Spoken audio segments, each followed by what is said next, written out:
Subcommittee will come to order. The chair recognizes himself for an opening statement. Good morning. Welcome to today's legislative hearing on the First Responder Network Authority, or FirstNet.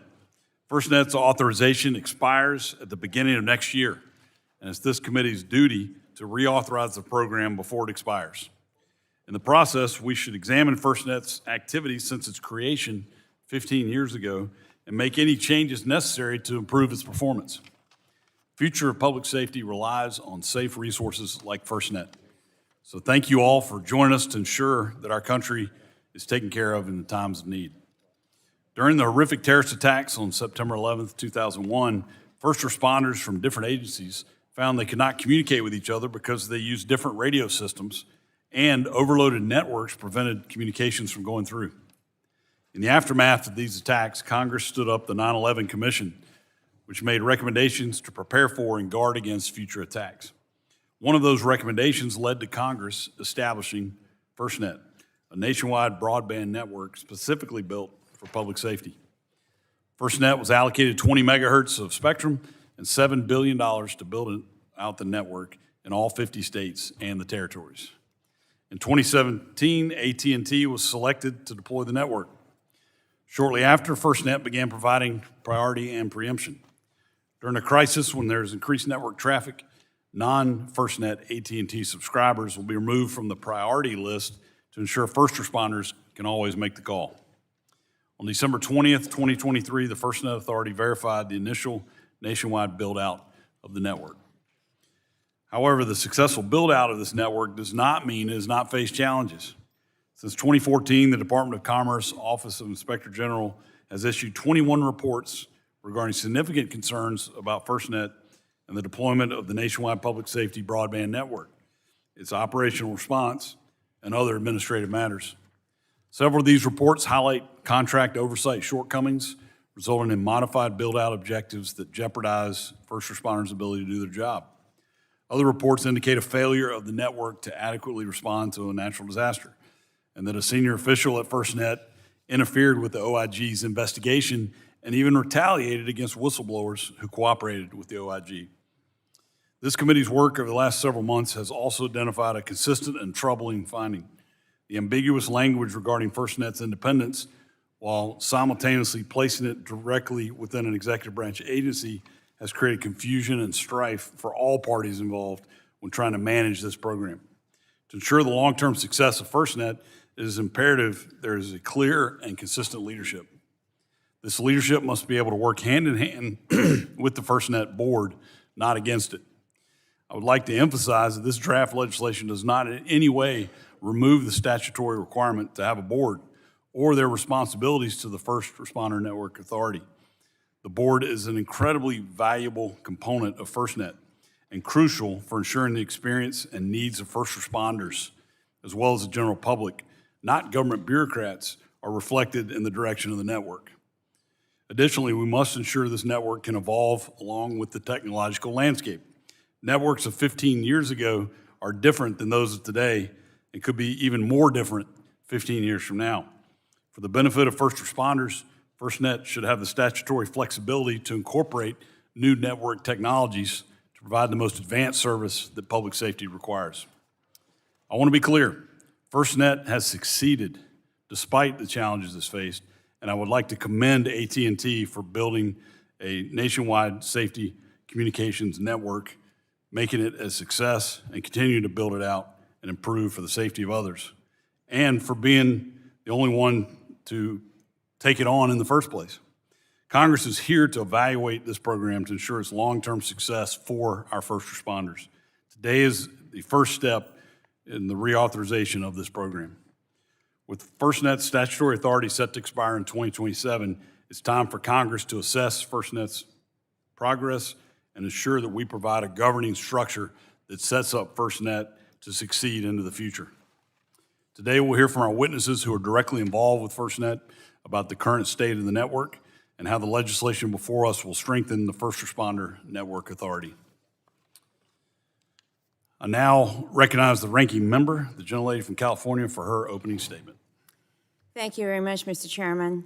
Keeping the public safe is one of our most fundamental responsibilities as lawmakers. In moments of crisis, people expect help to arrive quickly, but our public safety professionals can't do their jobs if they don't receive the call for help or if the lines of communications fail. That's why Congress created the FirstNet Authority, a nationwide broadband network specifically for first responders. Disasters don't wait for perfect conditions. Wildfires, floods, severe storms, and large-scale emergencies can overwhelm local systems in seconds. In those moments, our first responders need priority service, strong coverage, and a network that holds up under pressure. Back home in California, we're hearing that FirstNet is making a difference on the ground. Cal OES, our state emergency management office, has highlighted the tremendous value they've seen from FirstNet, but they're also emphasized the job is not finished. Even with the progress so far, too many communities in rural California still can't count on reliable coverage. That matters because one of the core goals of FirstNet was to extend reliable service to the places the market too often leaves behind. As we consider reauthorization, we should be asking how we strengthen incentives and accountability so that build-out reaches the hard places, not just the easy ones. At the same time, it's important to recognize what this program has accomplished. FirstNet is a strong example of what can happen when Congress identifies a real need and builds a durable framework to meet it. At first, some questioned whether a nationwide public safety network was feasible. Some questioned whether it was good business. But Congress took on that challenge because public safety is too important for us just to stand by. Since then, FirstNet has spurred modern public safety connectivity. It showed that serving first responders can be both a public good and a sustainable business model. Our job today is to take the lessons of nearly 15 years and make FirstNet even better. That starts with fixing its shortcomings, especially in transparency and accountability. Congress and the public need clear visibility into FirstNet's performance, spending, and whether commitments are being met. We also have a responsibility to help the system evolve. Public safety needs are not one size fits all. Some public safety agencies in my district rely on FirstNet.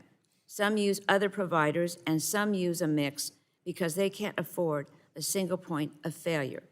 But no matter what network a responder is on, they should be able to connect instantly with partners on the ground, even when conditions are at their worst. We should look for ways to enable innovation, spur competition, and meet local needs while maintaining interoperability and reliability nationwide. At the end of the day, this reauthorization is about listening to our first responders and making sure they have the tools they need and do their job safely and effectively. If we get this right, we can build on what's already working, fix what isn't, and ensure FirstNet keeps delivering for communities, big and small, urban and rural, for decades to come. I look forward to hearing from our witnesses and how this draft bill balances these priorities and what changes are needed. Thank you, and I yield back. Thank you. And now recognize the chairman of the full committee, the gentleman from Kentucky, for 5 minutes for his opening statement. Thank you. Thank you, Chairman Hudson. Thanks for bringing us all together on this important work, and thanks for the Ranking Member Matsui for working on this as well. I look forward to hearing more about FirstNet Responder Network Authority and the impact the legislation before us will have. It's been almost 15 years since Congress created the First Responder Network Authority. Born in the wake of the 9/11 terrorist attacks, this network is critical for first responders to have a communications network that works and when they need it most. It is important that this committee evaluates the progress FirstNet has made since its inception and make necessary changes to improve it. The committee's oversight work on this issue has indicated ongoing challenges with the FirstNet structure, and the Department of Commerce Officer of Inspector General has indicated problems with transparency and accountability. The legislation before us today makes those reforms to improve transparency, accountability, and leadership, but also to ensure the longevity and continued development and success of this network as technology evolves. This bill keeps important aspects of FirstNet, such as the board, which provides valuable expertise of this network to ensure continued success of the program. Last year, I had the opportunity to meet with the Fern Creek fire chief, and other local first responders in my district to talk about FirstNet operations and disaster preparedness. We talked about reliable access to communications for our first responders in our communities, especially during emergencies like the devastating tornadoes and floods that struck the Commonwealth in recent years. The creation of the First Responder Network Authority led the way in innovation for a dedicated communication service for first responders, where today there are now competing services for first responder communications. This healthy competition will drive further market innovation to provide the best services dedicated to public safety. However, we must ensure that different users of these services can communicate and are interoperable with each other. Regardless of which service provider first responders use, it is critical that their communication tools work reliably in the moments of the greatest need. Thank you again for having this, Chairman Hudson. Thanks for all our witnesses for being here. We look forward to hearing from you. Your participation is important, and I will yield back. Thank you. I now recognize the gentleman from New Jersey, the ranking member, for 5 minutes for his opening statement.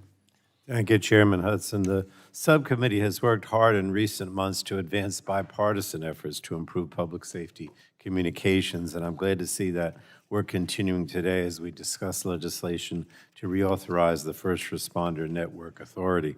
Since its creation following the 9/11 terrorist attacks, FirstNet has delivered unprecedented connectivity to law enforcement, fire services, emergency medical services, and many other public safety personnel who serve our communities every day. And prior to those attacks, the market for priority and preemptive services for first responders did not really exist. The Government Emergency Telecommunications Service, or GETS, has been around for some time, and more recently, the Nationwide Wireless Priority Service, or WPS. Yet nothing comes close to the mobile capabilities and exclusivity that are available to first responders today and offered by 3 different nationwide providers who compete fiercely for public safety's business. Now, some of my colleagues might not want to believe it, but government intervention and investment by Congress in 2012 actually opened the door to more competition while raising the bar for public safety communication services. And as we look to reauthorize First Responder Network Authority, it's important that we recognize that many of the conditions that existed when it was created in 2012 have changed significantly in 14 years. We also have the benefit of examination and analysis from the Commerce Department's Office of Inspector General and the Government Accountability Office. They both identified issues that have led FirstNet to fall short of its mission at times to serve first responders, and some of those problems are structural, while others have been addressed on an ongoing basis by the FirstNet Authority as they've arisen. In any case, the text and the discussion draft before us today represents a good faith effort to address concerns that have been raised with the committee over the years. It's also clear that the FirstNet service remains overwhelmingly popular with the vast majority of public safety organizations. Ultimately, the user experience and functionality from the perspective of first responders and public safety subscribers is the most important metric for us to consider, and I'm committed to ensuring that we do no harm to the service in the course of this effort. I'm aware of the passion and interest this issue has across a broad range of stakeholders. I have appreciated hearing the perspectives of our friends in public safety, representatives of federal, state, and local governments, and wireless industry stakeholders who offer these services, and I look forward to continuing those conversations this year as we work through the regular order process to achieve consensus that can pass both the House and Senate and be signed into law by the year's end. So let me thank Representatives McClellan and Dunn for their leadership in this effort. That's absolutely critical to keeping first responders connected when it matters most. And yield back the remainder of my, well, actually, I want to yield the remainder of my time to Representative McClellan. Thank you, Ranking Member Pallone and Chairman Hudson and Ranking Member Matsui for holding this critically important hearing. This past week, most of the country was inundated by Winter Storm Fern, which canceled nearly 2,000 flights, left hundreds of thousands without power, and resulted in more than 50 deaths, 3 of them in Virginia. I would like to thank the witnesses and our first responders for their work and continued investments in FirstNet that have been made throughout the nation, the Commonwealth, and the 4th District. Born out of the tragic events of September 11th, FirstNet is essential to assuring our public safety community has the reliable, interoperable tools and resources necessary to respond to our most severe emergencies. This is critically important as we see more and more severe natural disasters like Winter Storm Fern and the mega hurricanes that we have seen. However, as FirstNet approaches the end of its current authorization, it is clear that the program is operating without sufficient up-to-date oversight and accountability measures in place. Reauthorization is not simply about extending the program.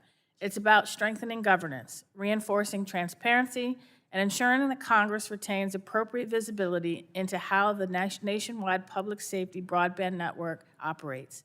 I'm glad to work with my colleague from Florida, Mr. Dunn, on this legislation, and I look forward to continuing our bipartisan efforts to strengthen FirstNet so it can continue to serve first responders and the communities that depend on them.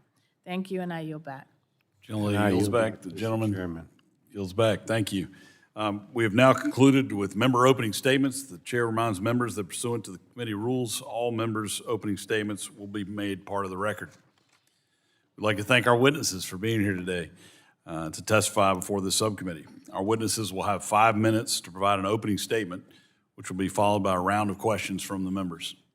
The witnesses here before us today are Sheriff Michael Atkinson, Acting Board Chair of the First Responder Network Authority, and Sheriff of Walton County, Florida. Michael Dane, Associate Administrator, Office of Public Safety Communications at NTIA. And Scott Agnew, President of FirstNet and Public Safety Mobility at AT&T. Thank you all for being here. Sheriff Atkinson, you are recognized for 5 minutes for an opening statement. Thank you, Chair Hudson, Chair Guthrie, Ranking Member Matsui, Ranking Member Pallone. As previously stated, my name is Mike Atkinson. I am the Acting Board Chair of the FirstNet Authority. By way of my day job, I am a sheriff in Walton County, Florida. Uniquely, I represent professional fire rescue, emergency services, and air medical as well as 911 Communications Center. 25 years ago, you've heard it, this nation faced challenges. I remember getting up that morning, putting on a police officer uniform for the Tallahassee Police Department and saying, what is going on? What is happening? The reality of it is that this Congress, along with public safety's input, made a decision that I think fundamentally improves the well-being of the citizens of the United States and the first responders they serve, which is you built a purpose-built network to ensure that first responders could communicate during times of emergency. I will tell you that I think it is a generational infrastructure success. I've been on the board about 1.5 years, along with 6 new board members, and we have marveled at what has been accomplished.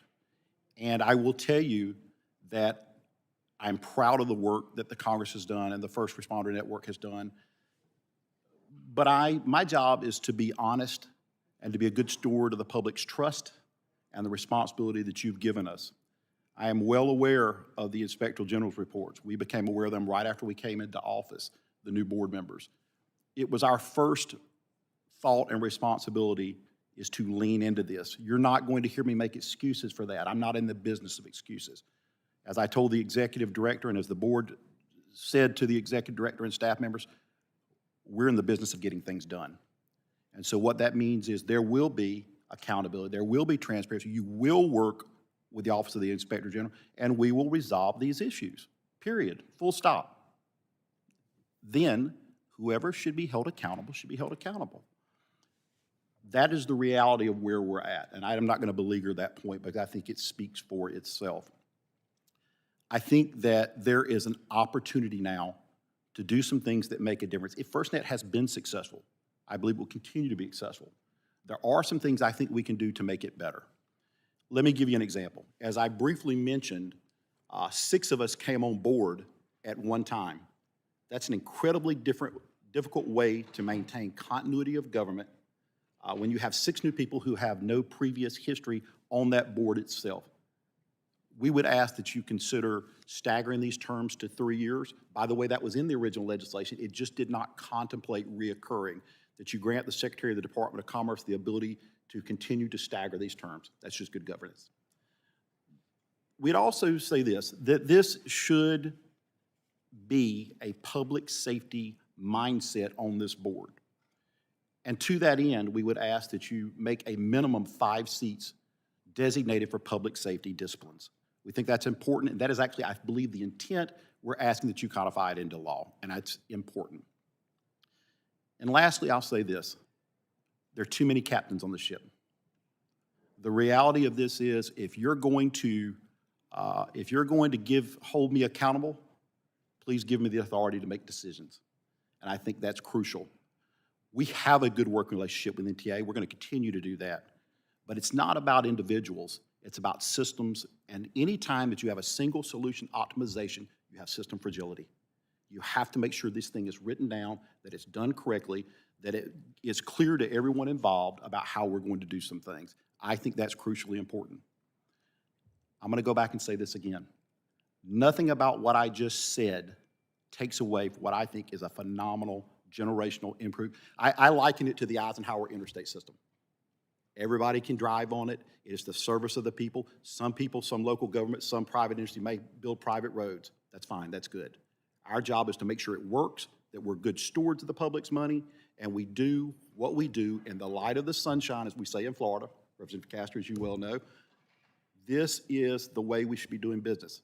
I'll hold myself fully accountable. As I said to the chair the other day, you can have my resignation if you do not believe that I'm doing this appropriately. Thank you. Thank you. Mr. Dame, you're recognized for 5 minutes for your opening statement. Good morning.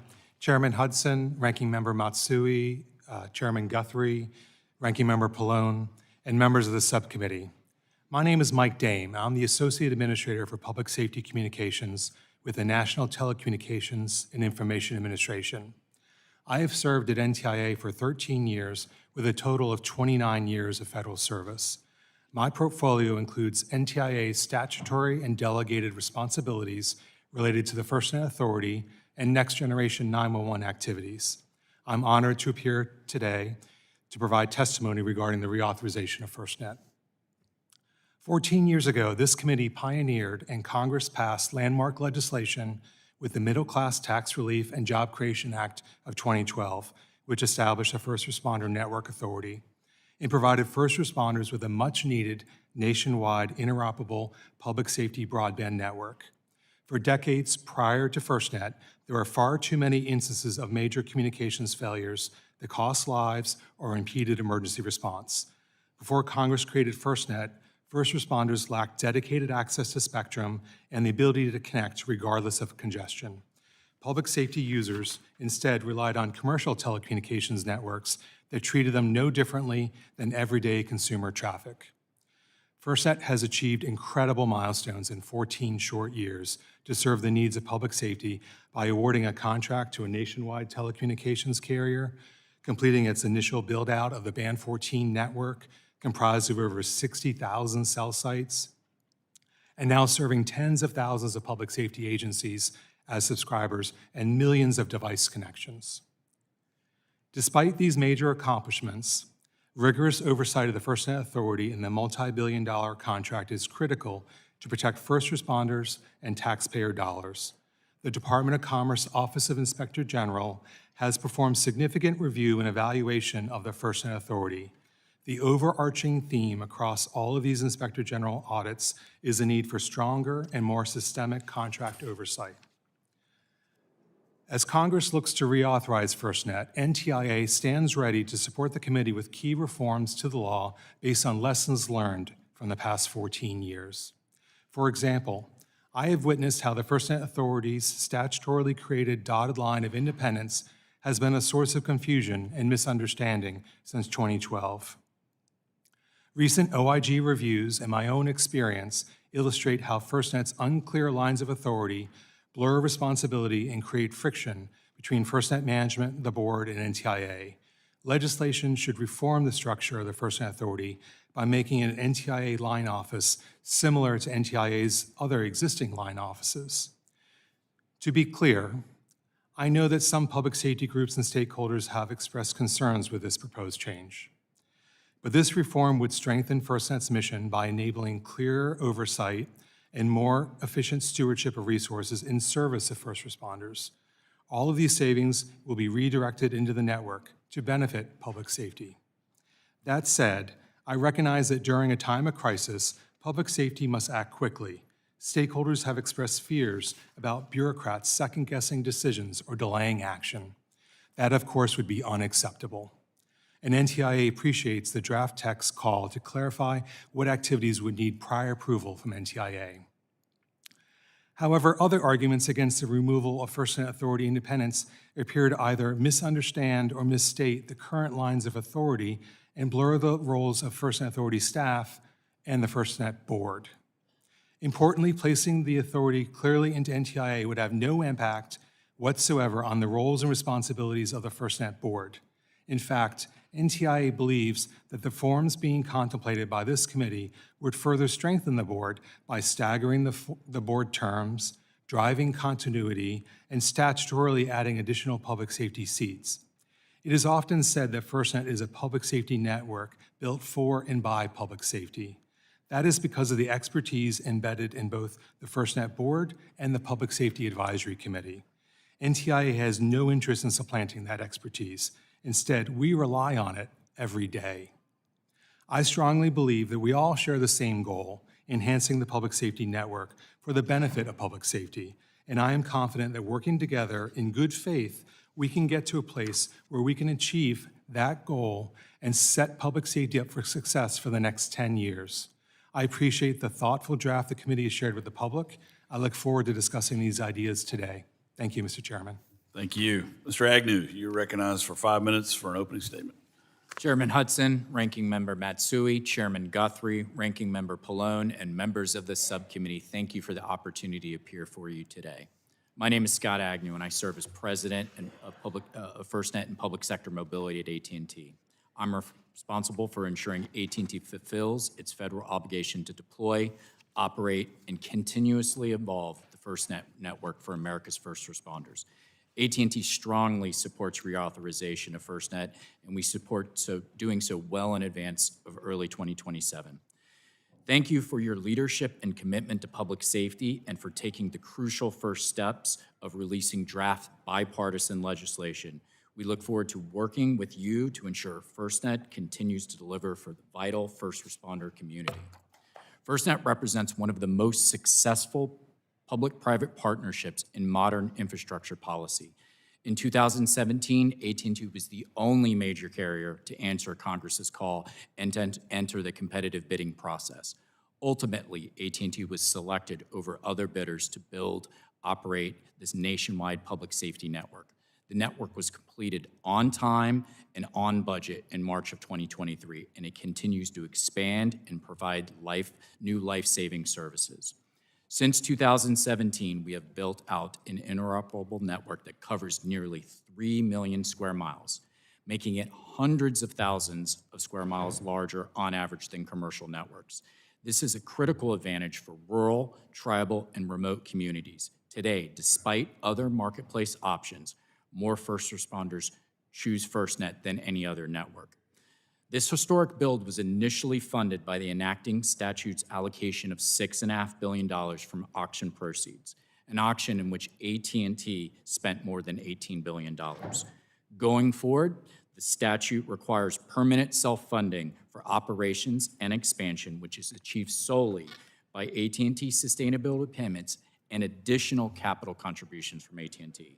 Indeed, AT&T has demonstrated unparalleled commitment by investing more than $14 billion of its own capital since the beginning of the FirstNet partnership, and expects to invest approximately $40 billion of its own capital to build, operate FirstNet over the life of the contract. The hallmark features of FirstNet are its dedicated network core and its always-on priority and preemption across Band 14 and all of AT&T's 5G and LTE commercial spectrum. That means public safety can communicate when other networks are congested, like during planned events, such as the Super Bowl in Louisiana, or natural disasters like hurricanes in North Carolina, Georgia, and Florida, as well as floodings in Texas or wildland fires in California. As designed by Congress, the network will evolve based on direct feedback from public safety. Because of self-sustaining funding, the program has plans to invest more than $8 billion over the next decade to evolve the network using public safety feedback. This includes delivering a physically separated 5G core, providing public safety-grade direct-to-device satellite connectivity, and FirstNet Fusion, the first mission-critical communications platform that will enable unprecedented interoperability across agencies, carriers, and technologies. The true measure of FirstNet is performance during crisis. During Hurricanes Helene and Milton, FirstNet supported more than 260 emergency requests across multiple states, restoring coverage and sustaining public safety communications when commercial networks were strained or unavailable. And during the assassination attempt of the president in Butler, Pennsylvania, FirstNet performed exactly as designed. While commercial networks experienced congestion, FirstNet delivered in uninterrupted service. During these and other mutual aid events, FirstNet is the trusted partner that ensures reliable and interoperable communications. These are not isolated examples. They are a result of a network built specifically for and by public safety. Congress made a bold and necessary decision when it created FirstNet. The vision is now a reality, and it is working. AT&T appreciates the committee's bipartisan attention to reauthorizing FirstNet. Thank you for the opportunity to testify. I look forward to your questions. Thank you. We'll now begin questioning, and I recognize myself for 5 minutes. Sheriff Atkinson, in your opening statement, you mentioned there's a lack of clarity about defined roles throughout this program, and that, quote, when everyone is responsible, no one is accountable, end quote. Can you speak a little more about what you mean by that, and can you give an example of some of the problems you've encountered? Yes, sir. Thank you, Mr. Chair. Let me give you some very specific examples. The legislation did not contemplate an executive director. It left that open to interpretation. As such, we, as the board, are special governmental employees, whereas the executive director in this case is a senior manager. Frankly, could have been a private employee, could have contracted, could have been a political appointee. There are multiple iterations of that. But the reality is those folks are hired, vetted, hired, rated, disciplined by NTA, right? And should be in consultation with the board. But I have personally witnessed when the board has given a directive that was not followed by the executive director. That is beyond problematic. Again, I am sitting up here answering for the accountability of someone else, and I lack. So am I telling you, or am I asking you? And those are two fundamentally different. In my business, we say know your authority. The first thing you do is you know your authority. It's two fundamentally different things. It is my belief that that causes a situation where there is unsure whether or not, oh, I will go to NTA, or I don't report to NTA. No, I don't report to the board. We need to eliminate that. It needs to be, from my standpoint, it needs to be clear that the board has the ability to hold someone accountable, at least the executive director, from a standpoint that, again, if the board says, don't do this, and it's a decision of this board, I am not familiar with any other board in this kind of situation that does not have that level of oversight. Keep in mind, I'll say again, you have 3 cabinet-level officials that are represented on the FirstNet Authority board. So there is direct oversight on the board, as well as we serve at the will and pleasure of the Secretary of Commerce. And the Inspector General is on top of that. So that's pretty direct oversight of the board. It's in the authority and the mechanism itself that I think we need to address that part of it. That's very helpful. Thank you. Mr. Dame, this draft legislation moves FirstNet directly under the leadership of NTIA. Some critics have claimed this would increase bureaucratic delays and diminish effectiveness of the network for public safety. Are these claims accurate? And if not, can you explain how clarifying leadership roles would benefit this program? Yep. Thank you, Mr. Chairman. NTIA has no interest in getting involved in the day-to-day operations of FirstNet Authority or its contractor, AT&T. In fact, we will always rely on the expertise and public safety input of the board and the Public Safety Advisory Committee. Those strategic decisions made by the board need to be implemented by the staff of the FirstNet Authority. Where NTIA and the Department of Commerce can excel is to support the implementation of those strategic decisions and provide performance accountability as it's being implemented and after the fact. That makes sense. Mr. Agnew, Hurricane Helene hit my home state of North Carolina, destroying a significant amount of telecommunications infrastructure. As you noted in your testimony, Can you talk about the first 48 hours after an event like this and what first actions does FirstNet take to restore service? Yeah, first, we were significantly prepared, engaged with the state in the planning event because we knew the hurricane was coming and staged all across the states and the surrounding states to be prepared. As I mentioned, we responded to 260 requests from public safety, specific to your state, 125 requests. Partnering, embedding with public safety, prioritizing where those deployables or mobile sites need to go, and then post-event, evaluating with public safety our response times and what incremental investments we need to make. And we fundamentally, post-Helene and Milton, made significant investments in our network disaster recovery capabilities for public safety so we can be prepared for the next event. Appreciate that.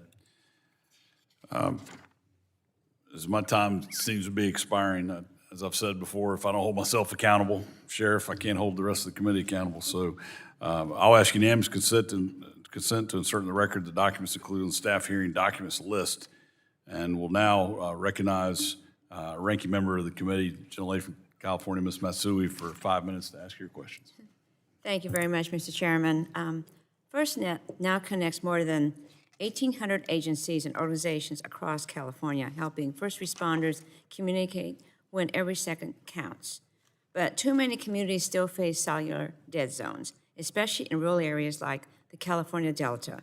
And the FirstNet coverage maps don't always match what responders see on the ground. As we work to reauthorize FirstNet, we must make sure rural communities are fully covered and not left behind. Mr. Agnew, what is AT&T committing to build next to help first responders reach the hardest to serve areas, and how much of that plan is new ground infrastructure like towers versus satellite-enabled coverage? And how will you prove that coverage exists where first responders actually work? Thank you, Congresswoman. We have an excellent relationship with CAL FIRE, Cal UAS, as you mentioned, and California Highway Patrol and other jurisdictions in the state of California, and we continuously receive feedback. We build our network based off of public safety feedback, but here's the advantage of this public-private partnership. AT&T builds out its corporate network as we determine, but because of all-band priority and our investment, public safety benefits from that. And then, of course, there's the incremental FirstNet investment that has, and as I mentioned, there's $8 billion investing over the next 10 years. That $8 billion is going to build approximately 3,000 to 4,000 new towers, purpose-built towers based off the feedback of public safety. There's been 2 workshops in your state, and there will continue to be in Sacramento and San Diego, where public safety can tell the FirstNet Authority exactly where those sites get built.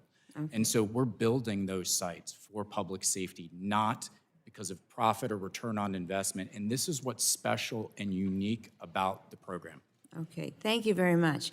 Mr. Dame, as Congress looks at reauthorizing FirstNet, how should we strengthen incentives and accountability for expanding coverage into rural and hard-to-serve areas? What specific metrics and reporting should Congress require to verify progress year to year? Thank you, Ranking Member. I think NTIA believes strongly, and the FirstNet Authority has been investing in only those areas where it is not for additional coverage, where it's not commercially profitable. That makes most sense. The market's going to solve the problems where it is commercially profitable, but public safety needs connectivity in those areas where there's not currently coverage. So FirstNet has been very good in its enhanced coverage to add in rural, tribal lands, remote areas, has been very focused on that. In terms of the metrics, I believe the availability of the network and also the performance of the network would be the metrics that Congress should be looking at. We've all been at the edge of a cell site and you have difficulty with throughput. We need to make sure that first responders don't encounter that same problem because they do life-saving work. It's not the same as when you and I are on a call or pushing data up or down. Sure. Thank you. FirstNet reauthorization is our chance to do 2 things at the same time. Keep FirstNet nimble and built around public safety input, while also strengthening oversight and accountability. Sheriff Atkinson, you call for Congress to clarify the chain of command amongst NTIA, FirstNet Board, and FirstNet Authority. Which decisions must remain fast and internal, and which are appropriate for NTIA approval because of longstanding challenges with contract oversight and performance. So I think, thank you, Ranking Member. I think there's a couple of things to consider. One, when it comes to the indication of where sites, towers, or technology, I think that is a public safety-driven metric. That should be decided by public safety, where towers should go, what advances in technology. And by way of example, I don't think any of us in here were talking about the Internet of Things 10 years ago. You know, and I think one of my firefighters would tell you now, or one of my deputy sheriffs would say, there's a body camera, there's a taser cam, there's an in-car, there's a rocket in the car, you know, are there fire trucks, are there lights? So all of these are things we didn't even contemplate, you know, a decade ago. Sure. Those are the kind of decisions that should solely be indicated and driven forward by the board, because that is your public safety expertise. And I don't think, I can say, I don't think Mr. Dane would want to make a decision on where, what body camera, you know, data throughput we would be using. So I think those are uniquely, with the advice of public safety, the input from the PSAC committee, where the board should stand out and make these decisions. What we say is there has to be an accountability factor to make sure that what is the actual will, again, of this board is actually carried out. Okay. I think that's critical. Well, thank you very much, and I have to follow my chairman's lead and not overrun here. I can go back. Thank you. I now recognize the chairman of the full committee, Mr. Guthrie, for 5 minutes for your questions. Thank you, Chair. Thanks for yielding, Mr. Hudson. So first was Sheriff Atkinson, kind of follow on what you were just saying. Back here, what you were just saying. So the statutory limitations of the FirstNet network consists of network core and radio access network. So talking about how we didn't even discuss Internet of Things a decade ago, how would appropriately expanding the definition of the network allow to evolve with technological advancements? Thank you for that question, Chair Guthrie. I should add, by way of just full disclosure, if I could have been qualified as a network engineer, I wouldn't have been a cop. So the reality of it is that a lot of this stuff is emerging. We know that Moore's Law gives us about 18 months prior to obsolescence. And in that, we need the flexibility to engage what emerging technologies are coming.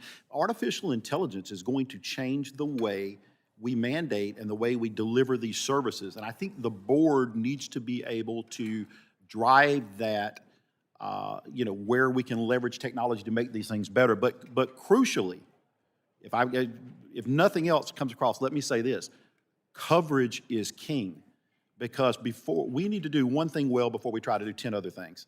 And so I think that's also, nothing about what I say should take away from the desire to continue expanding that.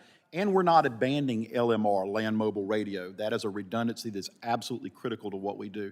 But specific to your question, we need the ability to engage new technology and invest in things that support coverage, enhancement, and the quality of the service we're delivering.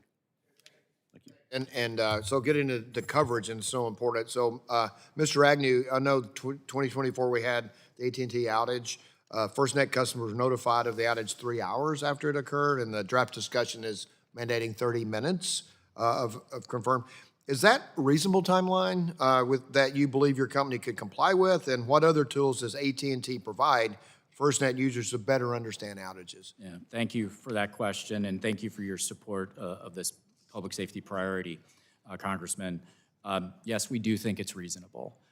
We provide our first responders with what we call a network status tool that provides updates so they can know exactly what's going on. It was the world's first, where they can view on a map the performance of their network and if there's any impacts, so they can plan accordingly, as well as when it's going to be repaired. It's truly unprecedented transparency in public safety's network. So in short, Congressman, we do support a 30-minute notification. Okay, that's good. And so, Mr. Dame, I'll give you a kind of a blanket question, but so what will happen if this first responder network is not reauthorized? Thank you, Chairman Guthrie. So I think we would run into a significant problem with, first, we need the certainty that the network would be reauthorized to make the network continue. But if it were not reauthorized by February 22nd, 2027, I believe you would not have an entity called the FirstNet Authority any longer, and the FCC would have to pull back the Band 14 license, which is the foundation of the contract with AT&T. Okay. So Mr. Agnew, how would that affect you? Well, we have a 25-year contract with the government. We would continue to operate that contract and make a commitment. But to Mr. Dame's point, the spectrum would be in question. And so that is the importance of really reauthorizing FirstNet, because to protect public safety spectrum so it can be on the network. Okay, thanks. And Sheriff, would you just kind of, just for us, since it's 15, this is 15 years old, can you have just like your highlight incident of, wow, if we didn't have FirstNet in this instance? I know you've had hurricanes, you've had other things. My good friend from Florida tells me that here. Could you just kind of highlight a specific instance? If we hadn't had FirstNet, this would have been a bigger disaster than we wouldn't be able to communicate?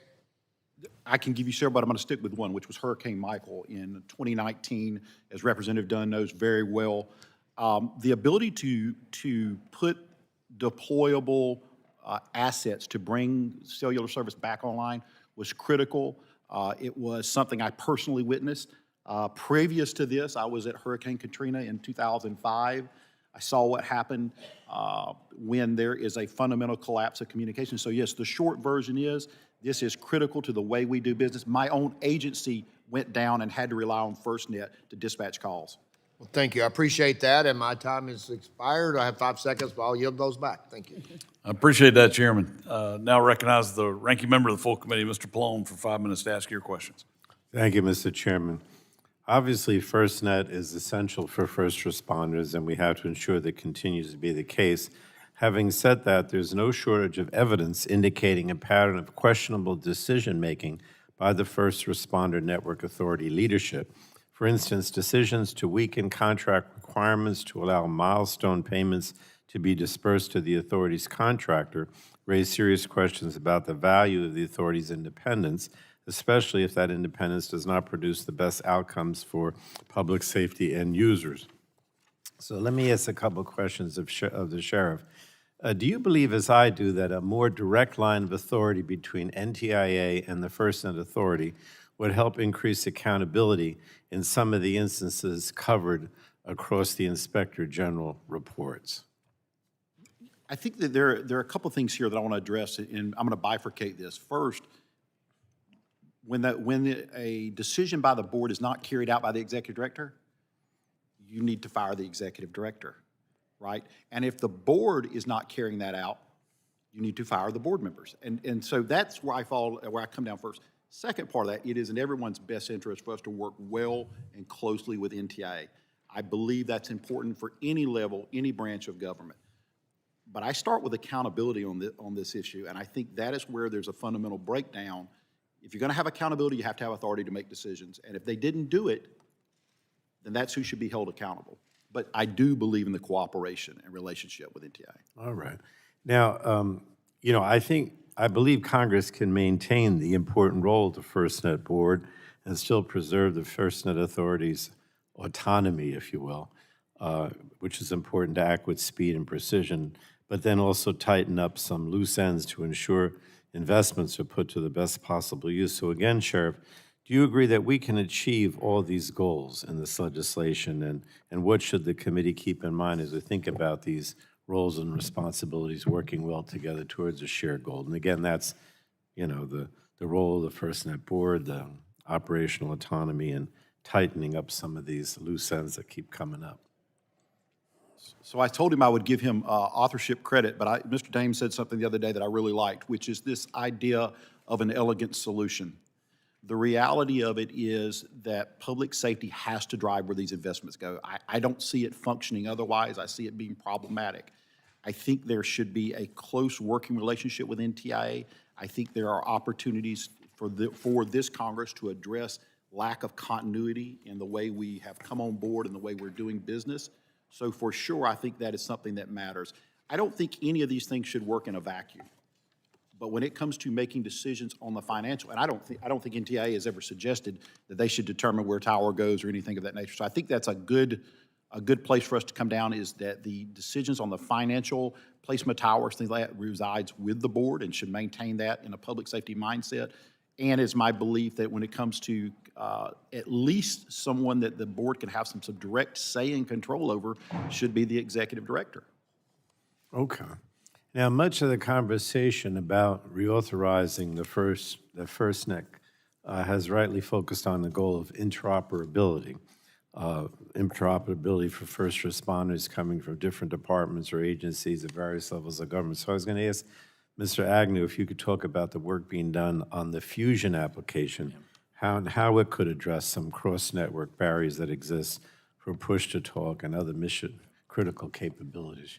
You got about a minute. Thank you, Congressman Pallone, and thank you for your support of the FirstNet program since inception. The network is inherently interoperable today. That's the foundation as you laid out in the initial act. From integration and interoperability with legacy land mobile radio or walkie-talkie solutions, FirstNet Fusion is going to make that even easier. Cross-carrier, cross-technology, cross-network. It puts it in the cloud. It makes it more affordable. It makes it more scalable. It makes it easier to implement. It just makes it easier for public safety to use the technology. It's coming in the next few months, and we're going to continue to advance next-generation interoperability. And you're talking about the Fusion application. That's right. All right, thank you. Thank you, Mr. Chairman. I thank the ranking member for yielding, and now that I have the chair, I'm going to call on myself for my line of questioning.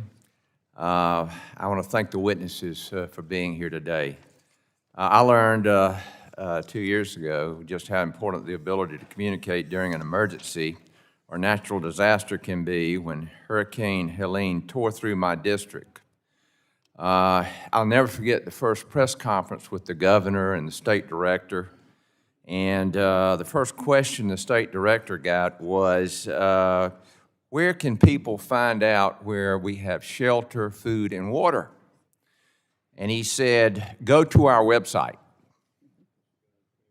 We had no internet. I realized then Congress has got to do something. Since its inception, FirstNet has been an important resource for law enforcement and first responders in times like this, and considering its reauthorization gives us an opportunity to examine its effectiveness and transparency.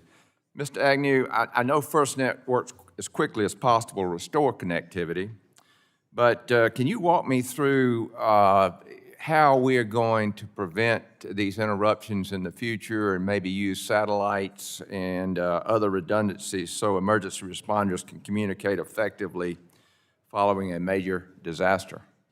Thank you, Congressman, for that question. So first, you start with the foundationally strong, hardened network, dedicated core to have the highest reliability network you can. But then you have to add layers on top of that. FirstNet, as you mentioned, with the Response Operations Group, have dedicated deployables or mobile cell sites that public safety can call out at any moment's notice. So if there is a challenge, it can be rectified quickly. We also provide equipment, first of its kind, first in this world, high-power user equipment, also known as mega range, 6 times more powerful than a cell phone, so it could extend farther coverage. So using that technology, and you mentioned satellite. It's going to be important. That's the next layer of being able to provide coverage either in white space or particularly if coverage has been compromised. We partner with many satellite companies, Inmarsat, and AST, and Starlink. We've partnered specifically on direct-to-cellular capability with AST to deliver FirstNet service, as I like to say, in the sky, and so to provide that hardened redundancy. So think of FirstNet network as a layered network. Good, thank you. Mr. Dane, can you describe the current governance structure of the FirstNet Authority and how NTIA ensures its board's actions align with statutory requirements and public safety promises and priorities? Thank you, Vice Chairman. Under the current law, unfortunately, it's confusing as to different reporting lines as it's been discussed in our various statements. But we defer very closely to the board in making strategic decisions about technology roadmaps, budget decisions, reinvestments. And they receive that input themselves from the Public Safety Advisory Committee and across all the public safety groups and stakeholders. And we're going to continue as the draft bill suggests to ensure that strategic decisions continue to occur if Congress decides to reauthorize FirstNet and include the draft bill provisions. Thank you. Mr. Agnew, most of us are familiar with how government contracts work, but as I understand it, AT&T's contract with FirstNet authority is somewhat unique. Can you walk us through and explain how you support the provision in this bill to submit the contract to Congress upon request? NTI has made that available to the House E&C, and we'll make it available. So we fully support the transparency, we fully support the oversight, and we'll continue to do so. Good, thank you. Well, Sheriff, I don't want to leave you out. Do you have everything you need to deal with disasters, and what does Congress need to do to fix that? You know, I want to say this in a manner that somewhat makes sense. It's not the perfection. We don't have perfection yet, right? But there's a beauty in the effort of perfection, and what I mean by that is we're getting there. I think Congress has been incredibly supportive. I think the fee-based system has worked well from that. We continue to grow, but there's a lot of work that needs to be done for this to be done correctly and ongoing work. Okay. But appreciate the congressional support. Yes, sir. Well, thank you, and I thank the witnesses again. And now I yield my time, and I call on Representative Soto for his line of questioning. Thank you so much, Chairman. During hurricanes, flooding, fires, even recent freezes, if you could believe it, in Central Florida, reliable communication is critical for our brave first responders to save lives. Congress stepped up, creating FirstNet with spectrum sale proceeds, and we had an audacious goal, which is ensuring every community, no matter how rural, urban, or otherwise, has access to dependable communications. Every American deserves that protection.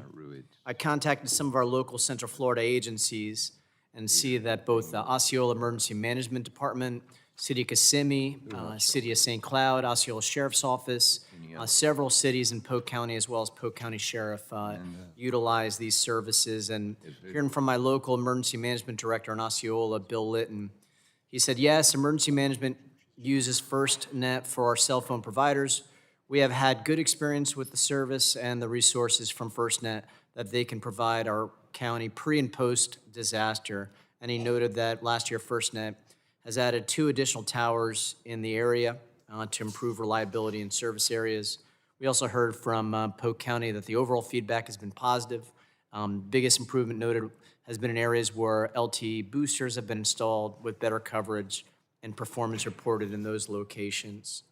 We also got a great feedback from Hurricane Milton as well, with more than 30 FirstNet emergency support requests from public safety in Florida. Sheriff Atkinson, thanks for being here. I know you talked a little bit about Hurricane Michael already. You know, a day after Hurricane Michael, I had texted Dr. Dunn to see how he was doing, and he got that text 4 months later and was like, why are you texting me now? You said your own internal network had gone down. Why do you think FirstNet held up during Hurricane Michael while a lot of the civilian and local law enforcement networks went down, knowing that Hurricane Michael went from a Cat 1 to a Cat 5 in one day? Why did FirstNet, you think, hold up? I think it was a question of volume of resources, right? The ability to put resources on site. So even when they went down, or any system can fail. The ability to respond immediately and to have the assets, I think, was critical in being successful there.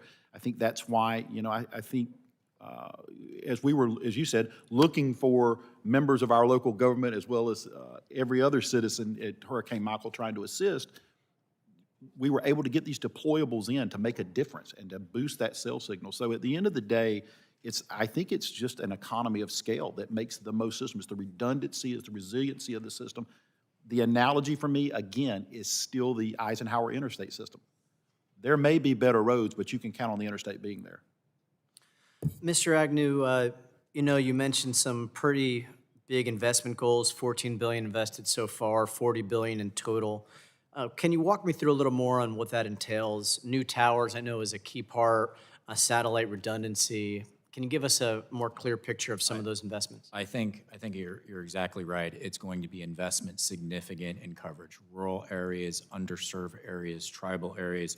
Just alone in your district, 35 sites have been invested in. You had one site last year. You've got more coming. You got 3 more coming this year. Keep them coming. Based off of the We feedback. have hurricanes in Central Florida, From your unfortunately. first responders. Hardening of the network, generators, continuing to expand, as Sheriff mentioned, deployables or mobile satellites, cell sites that need to respond quickly. We have to be prepared for every disaster. We've signed up for this oversight. No provider has this oversight. We have to answer the call, and we've got to continuously improve. So that investment is going to go as well as the core. So it's significant technical investment to make sure public safety can communicate in the worst possible times. And that's why that reauthorization before expiration is so critical, right? So you all can continue these investments uninterrupted in areas like ours where we get natural disasters on occasion. Absolutely. Thanks, you. Yield back.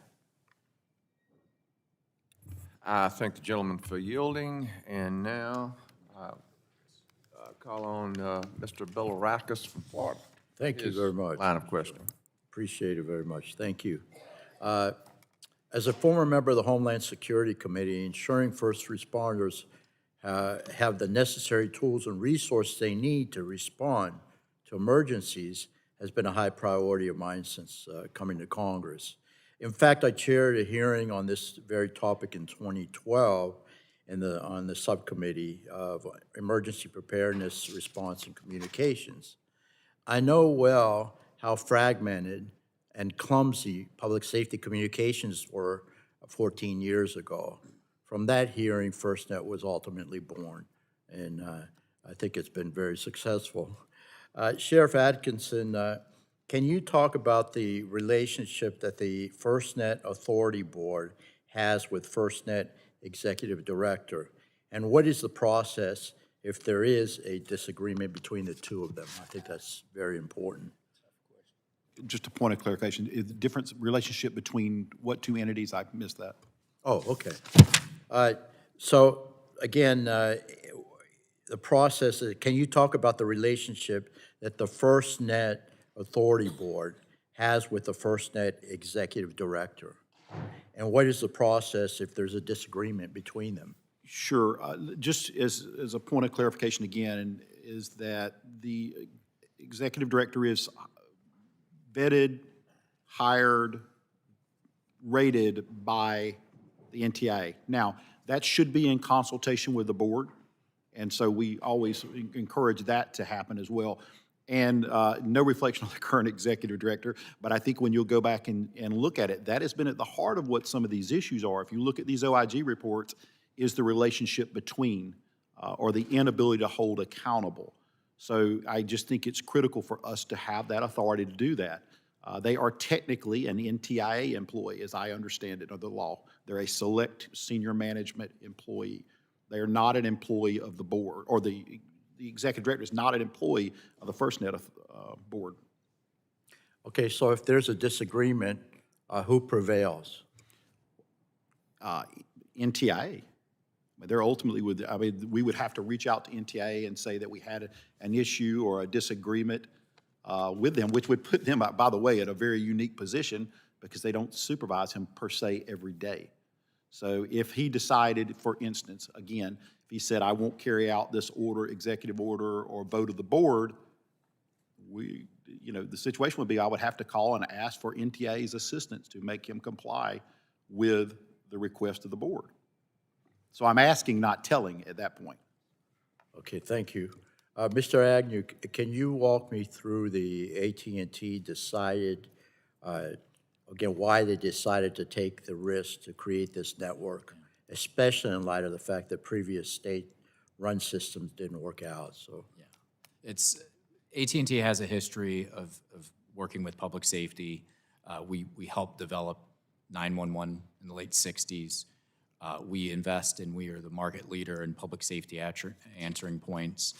It was natural. It was natural because when you invest in public safety, they invest in you back. Now, we had tremendous amount of risk. We did not know if states would all opt in. There was no mandate to adopt this network, so we didn't know public safety would come. And we are signing up for a huge contract with a tremendous amount of oversight that's unprecedented, where we have to meet 36 requirements, thousands of reports that can continue to evolve, so there's a tremendous amount of risk. But we thought if we invest and partner with public safety, that we can run a good business. And while I was nervous when we launched the network in September of 2017, we got our first subscriber from Fairfax County, Virginia, second subscriber from Casper, Wyoming. We realized it would work. And now we're here with a very successful network that public safety relies on every day. We appreciate that. Okay, again, a follow-up question for Mr. Agnew. Can you briefly explain the current public safety communications marketplace and now how it has changed in the past 14 years? And what problem has FirstNet solved, and what are areas that still need to be addressed? Yeah. I Just know that's a lot. We only have be 15 brief. seconds. FirstNet was the catalyst. Public safety was an underserved community that was ignored. It was just offered best effort service. FirstNet puts public safety at the top. FirstNet is needed and to continue on because you need that catalyst for the next decades to come to make sure public safety is paid attention to. All right, thank you. I yield back, Mr. Chairman. Appreciate it. I thank the gentleman for yielding, and now I call on Representative Clark for her line of questioning. Thank you very much, Mr. Chairman. Good morning. Let me thank Chairman Guthrie, Ranking Member Pallone, Ranking Member Matsui for holding this hearing, and thank you to our panel witnesses for joining us today. Let me also extend my gratitude to Congresswoman McClellan and Congressman Dunn for their work in putting together a good faith bipartisan bill to reauthorize this critical public safety program. As a New Yorker and a former member of the New York City Council who took office in January of 2002, mere months after the devastating attack of September 11th, this issue is truly personal for me. I know all too well the importance of strong public safety communications networks. Our first responders on the front lines in responding to terrorist attacks, hurricanes, wildfires, earthquakes, and other natural disasters, we owe it to them to provide a reliable communications network free from interference in times of crisis when they're putting their lives on the line to save others. The firefighters, police, and other first responders to the 9/11 attacks dealt with communications failures that undermined their ability to coordinate rescue, recovery efforts in a way that must never happen again. From that great tragedy and the recommendations of the 9/11 Commission, the First Responder Network Authority was born. Since its launch in 2017, FirstNet has been adopted in all 50 states, the District of Columbia, and 6 territories. Billions have been spent building out the network to cover nearly 3 million square miles, and first responders across the country now use the network to enhance communications and leverage data capabilities. The success of FirstNet has also sparked competition in the market, inspiring other carriers such as T-Mobile and Verizon to create their own products that are now successfully serving public safety subscribers. This has been a win-win for industry and the public safety community at large. While no government program is perfect, it's clear that FirstNet has been wildly successful, and it is critical that we move forward with legislation that preserves FirstNet's authority to operate beyond the upcoming sunset date. As with any program, proper oversight is critical to ensuring accountability, and I'm confident that this committee can find a path forward that allows us in Congress to move with haste towards the reauthorization necessary to provide certainty to the public safety community while also ensuring that any concerns raised by the Office of the Inspector General and Government Accountability Office are also addressed adequately. My question is to you, Sheriff Atkinson. In your view, does FirstNet Authority currently have sufficient personnel resources to implement the corrective actions or improvements identified in recent Inspector General reports? I think we would be well-served to increase our field operations in regard to outreach at the local agencies, right? Because we ultimately have to rely on our public safety professionals to say, is this working? Where are their shortcomings? So I think there's opportunity to increase there. I like the idea of adding things like a strategic office to be looking forward to the future, to understand what we need to be doing. So there are a couple of areas where I think it's appropriate to expand, but there may be appropriate areas to contract as well, too. One does not necessarily mean adding others, but I do believe from an area of accountability, we're not served well if we're not out meeting with the men and women of public safety all across the country. And I would point out, when we make decisions on, let's just say we were going to expand to a tribal area, that's not commercially viable for AT&T and sometimes. But that I'm not in the business of worrying what's commercially viable for them. I'm in the business of making sure this gets done and serves the citizens. That's what the board is about. So I think we're working that way. Very well. Can you explain why it is so important for the board of FirstNet to have a role free from outside interference? And what does that mean specifically for reinvestment and public safety representation? Do you believe the board can continue to do its work while also working collaboratively with the NTIA for the benefit of first responders? First of all, I fundamentally believe that there is no reason that anyone can't work collaboratively inside. We all have the same bosses, right? At the end of the day, that's the citizens we serve, and we're stewards of the citizens' trust and money. And I realize these are fee-based, but let me be clear, it is the public's money, in my opinion, and we have that responsibility. I think we can work collaboratively toward that. I think what's crucial is that no interference be made in the way funds are expended to enhance public safety. That would be problematic. I haven't actually heard that suggested, so I want to be clear, but that would be problematic for me. I think it'd be problematic for public safety at large, but that hasn't happened, and I don't believe that that will happen. If it did, I think that would be something the board would have an absolute moral responsibility to stand up and say so. Thank you. I've run out of time. I yield back, Mr. Chairman. I thank the gentlelady for yielding, and now I call on Dr. Dunn for your questions. 5 minutes. Thank you very much, Mr. Chairman. And Sheriff Atkinson, thank you for being here today. I know it's hard to leave Florida. It's so beautiful. I urge my colleagues to support this bipartisan bill, the First Responder Network Reauthorization Act, and I thank Representative Jennifer McClellan for her co-lead on this. Jennifer, thank you. This is a great bill. When Congress created the First Responder Network Authority, there was a clear mandate to have public safety preemptive network that would be used exclusively for first responders on the ground. Interestingly, this also includes members of Congress and even the Senate. Our nation's heroes and public servants who are the first to respond and the first people to put their lives on the line to protect Americans need robust communications. It was a very clear mandate to give our local communities the resources they need to respond to tragedies. And what we've seen since 2017 when the contract was awarded has been a tremendous success story. We've also learned some lessons that our job in Congress as enforcers and oversight of the program is critical. And that includes contract transparency and maintaining accountability at all levels. And I thank Chairman Sheriff Atkinson for emphasizing that. FirstNet is imperative to Florida Panhandle before, during, and after disasters. Our district knows all too well the effects of hurricanes and tropical storms on our communities. We've been hit by 4 major hurricanes in the last 8 years. We're still rebuilding and recovering from Hurricane Michael. Mr. Agnew, first question.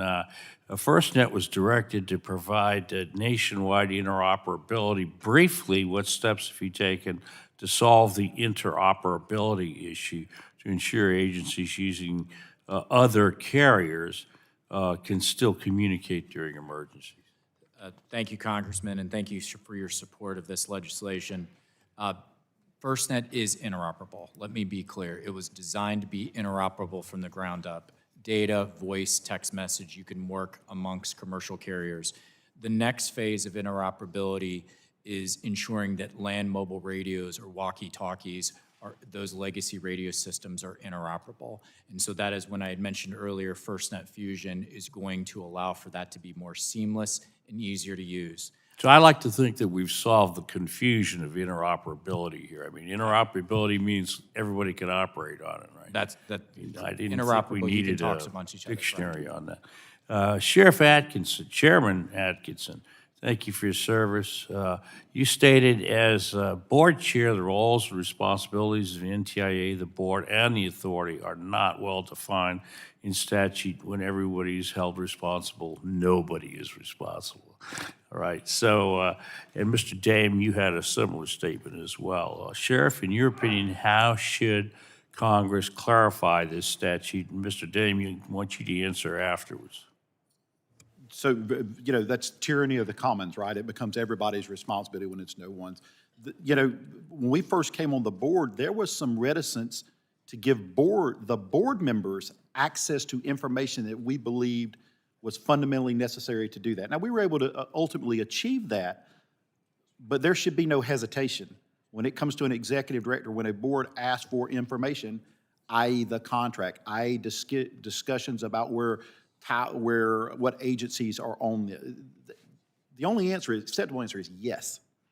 And so when it's not, we've got a problem.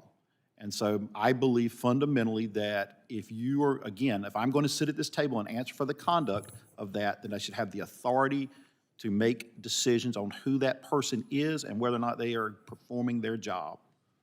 Thank you for that. Mr. Dame, briefly, we're running out of time. Yep. NTIA agrees with what Sheriff Atkinson is describing in that the board is of paramount importance along with the Public Safety Advisory Committee. They should still be making strategic decisions about reinvestments and strategic roadmaps, and NTIA can help with the implementation and performance accountability. Well, I'd like to think this bill will help you with that. And in the last few seconds we have, are there local, federal, or permitting requirements that have inhibited FirstNet's tower deployment in rural areas? Mr. Dame. I think you might want to get Mr. Agnew's input on Mr. that, Agnew. sir. Yes, allowing, changing permitting to make it public safety towers to be built more quickly would help the public safety network. All right, well, please keep us informed. Thank you very much, Mr. Chairman. My time's expired, and I yield back. I thank the gentleman for yielding, and now I would call on Representative Ruiz for your line of questioning. Thank you, Mr. Chairman. I represent California's 25th district, which includes desert, rural communities, tribal lands, agricultural regions, and some of the country's most extreme weather, extreme heat conditions in the southeast corner of California. In the Coachella and Imperial Valley, summer temperatures routinely exceed 110 degrees Fahrenheit for days, even weeks, and at times reaches up to 130. Straining power and communication systems. Frequent dust storms, sometimes multiple times a month, reduce visibility and damage critical equipment with little warning. First responders operate far from major infrastructure during wildfires, dust storms, power shutoffs, and prolonged extreme heat that pushes both people and systems to their limits. For these communities, reliable emergency communications are not a convenience, they're life-saving. That is why reauthorizing the First Responder Network Authority, or FirstNet, is so important. FirstNet ensures that when everything else fails, first responders can still communicate. This bill recognizes that FirstNet is no longer an experiment, but critical national infrastructure that must be governed, monitored, and strengthened. I appreciate that it reauthorizes FirstNet through 2037, providing long-term stability while focusing on reliability, transparency, and equity. And reliability is my first concern. Extreme heat and frequent dust storms place constant stress on communication systems. Power outages last longer, equipment fails more often, and response times stretch. So, Mr. Agnew, in areas like mine facing extreme heat, dust storms, and wildfires, how does FirstNet keep service running during extended power outages and equipment strain? Yeah, thank you for that question. We continue to harden the site, generators, using our deployable program when there is a problem that comes out. How long does it take to send, you said deployable, how long does it take to send generators, and how close are those generators to the southeast corner of California? We can get the specific locations to your district of how far, but we stage our generators, stage our deployables with an access to get to first responders quickly. We have requirements to execute that per the contract to meet delivery of those.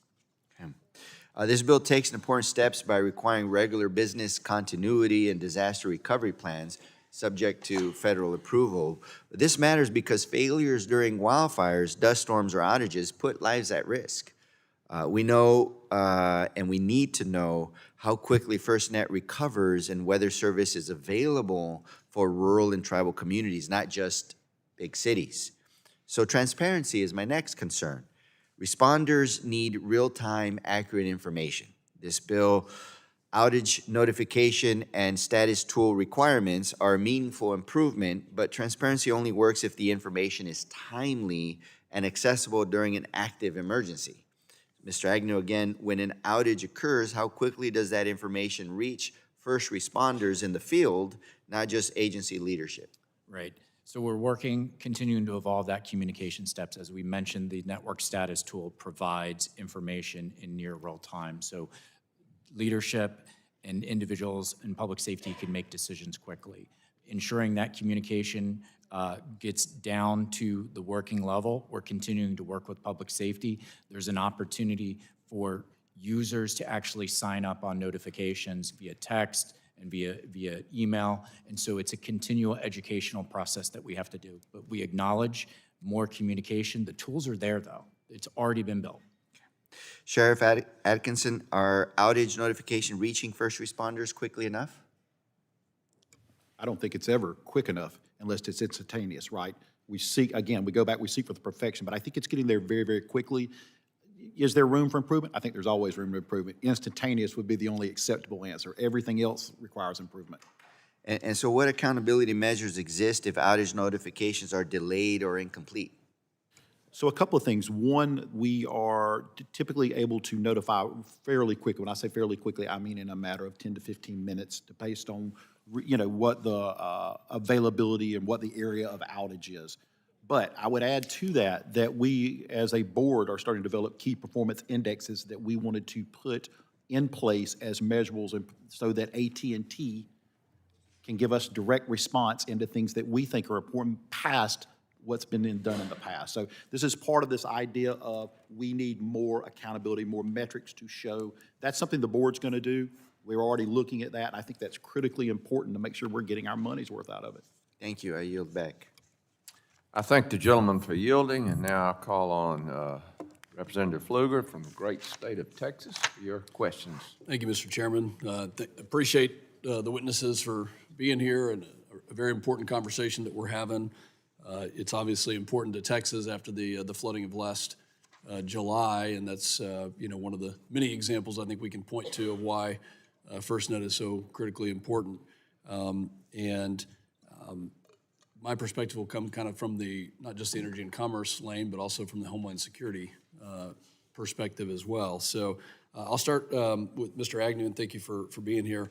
I want to talk about just assessing who's on the network, assessing which local and state partners have access, and if we wanted to know which folks in our area were currently accessed, how does that work? And what if we don't have all the information, then what do we need to do, either via statute or some other means to know that information? We appreciate that question, and we continue to work with first responders to allow us to communicate who's on the network. We understand it's so important from a mutual aid perspective. Designing mutual aid is when one county goes to another county to support.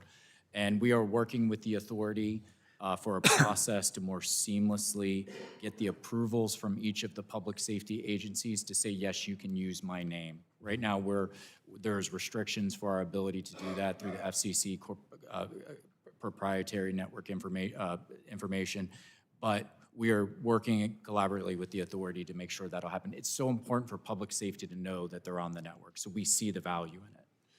Do you think that's something in the reauthorization that we need to add to the statute provisions, which is kind of a transparency piece of who's on? Because both AT&T and the FirstNet Authority are in agreement that this needs to be done. I don't think it's necessary to add it in, but it's something that we're working on. Okay, yeah, we'll continue to look at that because I think that's key in just knowing who's on the net. Right. Who's as a fighter pilot, it's like who's on. and who are we talking to, and who's not on, more importantly. Right. Thank you for that. I represent AST in Midland, Texas, and proud of the work that they're doing to deliver, another domain of connectivity. And I think that layer helps in remote areas, especially like we experienced during the flooding. I think the Senate held a hearing, and the relationship with AT&T and AST was raised last week. So would love to hear, in any details that you're willing to talk to us about with that relationship and how it relates to FirstNet and, another layer of connectivity. Yeah, thank you for that question, Congressman. The beauty of this public-private partnership is when AT&T makes an investment, a FirstNet user takes advantage of it. And so the investment that actually is being made in AST is AT&T.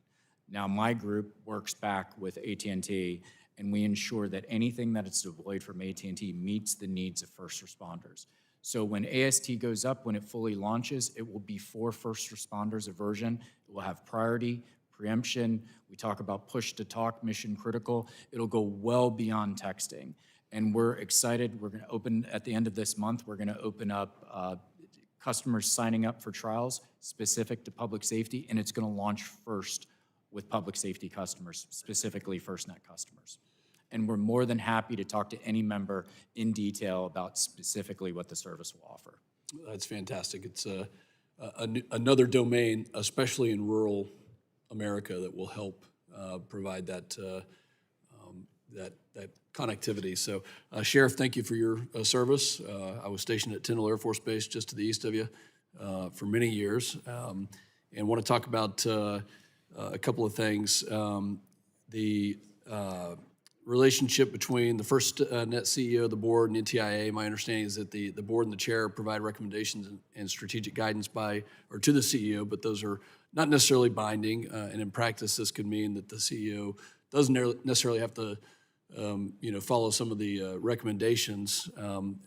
Is that accurate? And then, as your time as board chair, have there been instances where recommendations maybe didn't necessarily get to the goal line? I think because the position of the position of executive director wasn't originally contemplated, and it left that ambiguity, that the executive director can, and quite frankly, in the past has, again, directly went against what was the will of the board. I'll be specific. There was a multi-million-dollar task order for which we said, and we'll be clear, not the current executive director, but that we said, we as the board, based on an executive order from the President of the United States that we considered to be binding to FirstNet, should not have been signed. That was against the will of the board.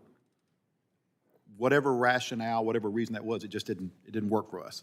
Thank you. My time has expired. AT&T, thank you for taking the initiative on this and fielding something that is super important. I yield back. I thank the gentleman for yielding, and now I call on Representative Peters for your questions. Thank you very much, Mr. Chairman. In Congress, we have the responsibility to enable our first responders to make the best decisions to keep our communities safe. Through national disasters and other emergency events, the First Responder Network Authority was created in 2012 to oversee the nationwide public safety broadband network in support of this goal. First responders like San Diego Police Department, San Diego Fire and Rescue, and my district use the FirstNet network, which provides them with coverage throughout the region, as well as a guarantee of priority and preemption services in the case of heavy congestion and use. In addition to using FirstNet services in case of disasters, San Diego's first responders also use FirstNet deployable assets for planned events that strain our local network. Last summer, first responders in San Diego had the opportunity to meet with FirstNet representatives to discuss ongoing concerns and opportunities for improvement like dead zones and areas with poor connections. Sheriff Atkinson, I want to just say first to you and to everyone, thank you for that engagement. How do you engage with and respond to coverage concerns from the first responders on the ground?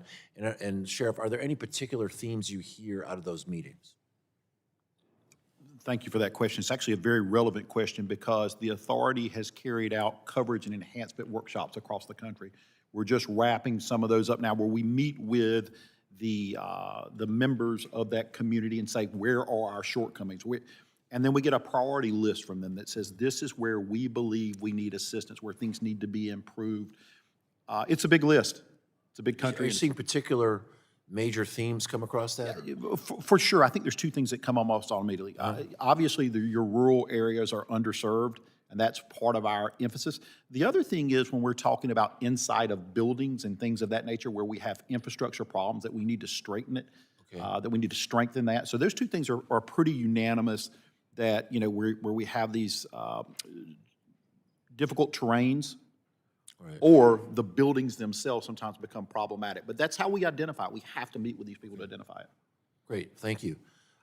So my district is not rural, it's mostly urban and suburban. We have fewer issues with coverage. We have more struggles with capacity. There's communities that lack coverage, leaving public safety community without the tools to coordinate and communicate with others in times of emergency. So it might be difficult to balance those needs, but I wonder what insight can you give me on how you make your reinvestment decisions? How do you balance capacity, the ability to serve the quantity versus coverage? We rely very heavily on our Public Safety Advocacy Committee and what the local there in those communities say. So again, the issue is always going to be, we're looking at what New Hampshire needs, we look at what California needs, we look at what Michigan needs, and then try to make the best educated decision to say this is the priority list. But that almost is fundamentally based on where the most immediate needs are at, and there are a lot of competing needs. To your point, in a city, I've spent a lot of time in Florida's capital, in Tallahassee, and there were times that we were struggling inside the Department of Law Enforcement's building. The Department of Law Enforcement needs to be able to speak on FirstNet, right? They're on it. So we got in there and we got this resolved. Right. But it's a modern building in a modern city, so it's very difficult. We just try to prioritize based on what is the most pressing need. Those decisions are made regionally? Pardon? Region by region? They're made by state, and then the board, at the advice of with the PSAC, the Public Safety Advocacy Committee, kind of forms a team and said, okay, this is the way we're going to do it. But it doesn't necessarily, it could all be in one particular area if that was the most pressing need. I have a sense of how we would respond to the coverage issues in the rural areas, but maybe I could follow up with you on what about buildings? What are the kinds of things we should look forward to hearing about in terms of trying to solve coverage and accessibility within buildings? Absolutely critical. As I said, we were struggling with coverage inside the Department of Law Enforcement building. We recently resolved the Louisiana State Police's problem at their training ground. And we have to be aware of it. We have to know that's going on and then try to prioritize that. But buildings, we just did one in Terrence County, Texas, the same thing. In a skyscraper, we had this problem. So these are things that is really of equal footing. We think traditional towers and satellites and things like that. Sometimes it's bidirectional antennas, sometimes it's strengthening. A lot of different avenues to get there. Mr. Agnew, I give you an opportunity to respond to that as well. Yeah, thank you for the question. In urban areas, Sheriff's right, in building, but we've developed what we call small cell booster pros, FirstNet band 14 capable devices. We've instituted about thousands of buildings. So during the coverage workshop, that process occurs. So it's not just your macro, it's your in-building. So we're deploying technologies to help that in-building area. Okay. Thank you. It's an important program. Thank you all for your work, and I yield back. Thank you. Chair recognizes the gentleman from Virginia, Mr. Griffith, for 5 minutes. Thank you very much. I have similar questions to my colleague from California. On the other side of that coin, I represent a large mountainous rural district. So Sheriff Atkinson, I'm coming to you, and you touched on some of it in your opening and in your comments to Representative Peters.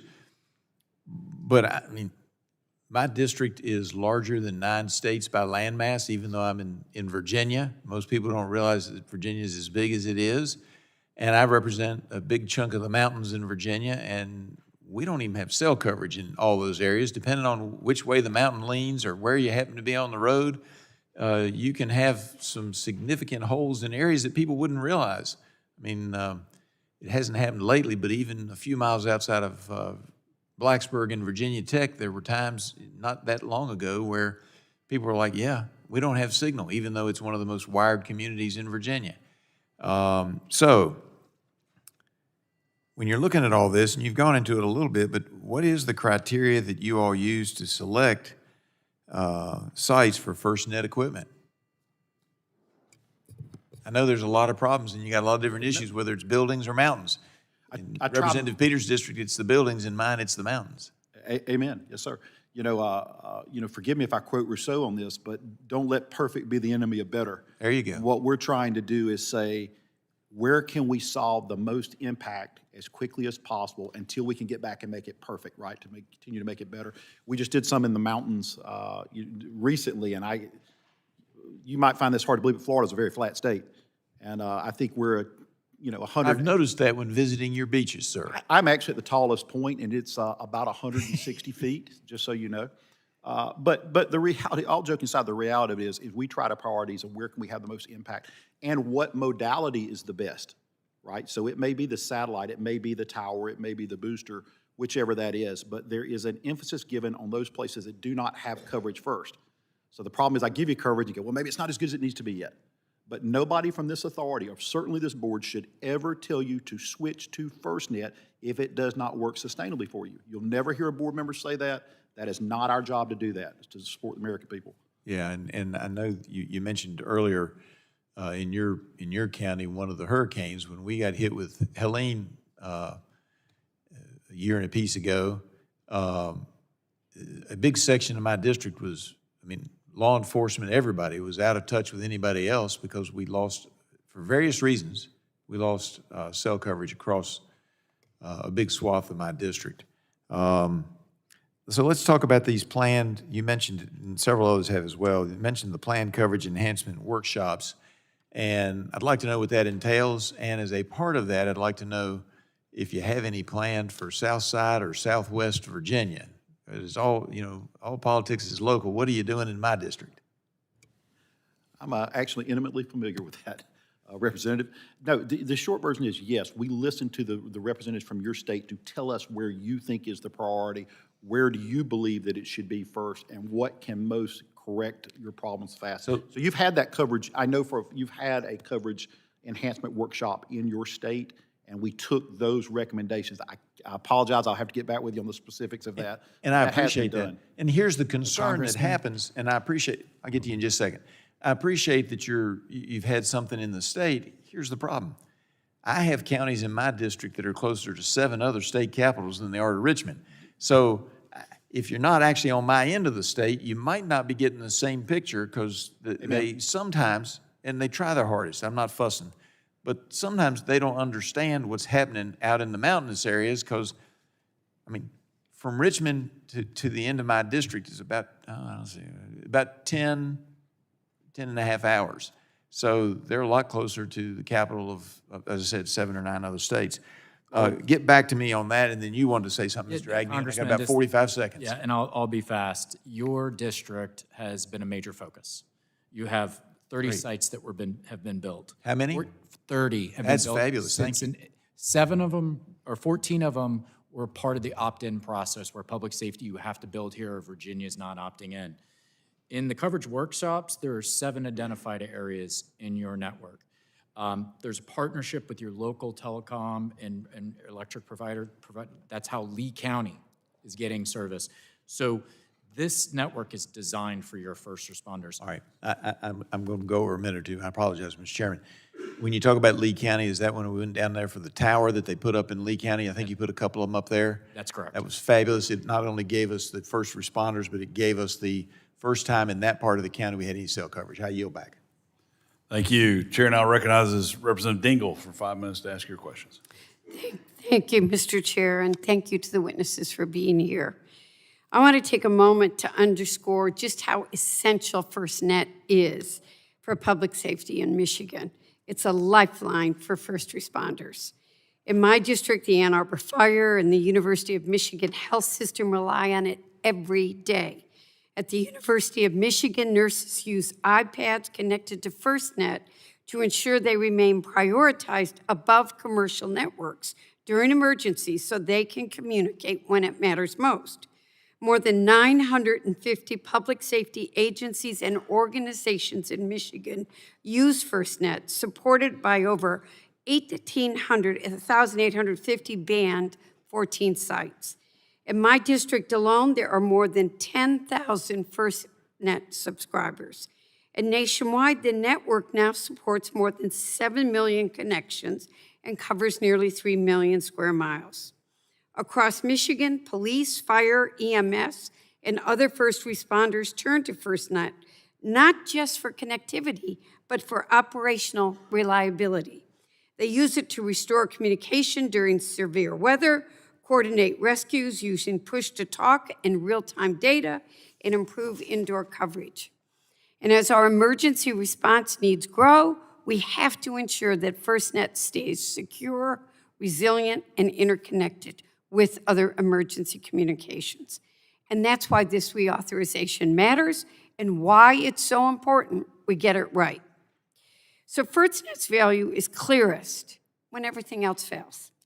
In Michigan, we saw FirstNet play a critical role during severe weather and search and rescue operations in the Upper Peninsula, where a FirstNet satellite cell on a light truck helped coordinate the response that led to the safe recovery of a missing 8-year-old after nearly 50 hours.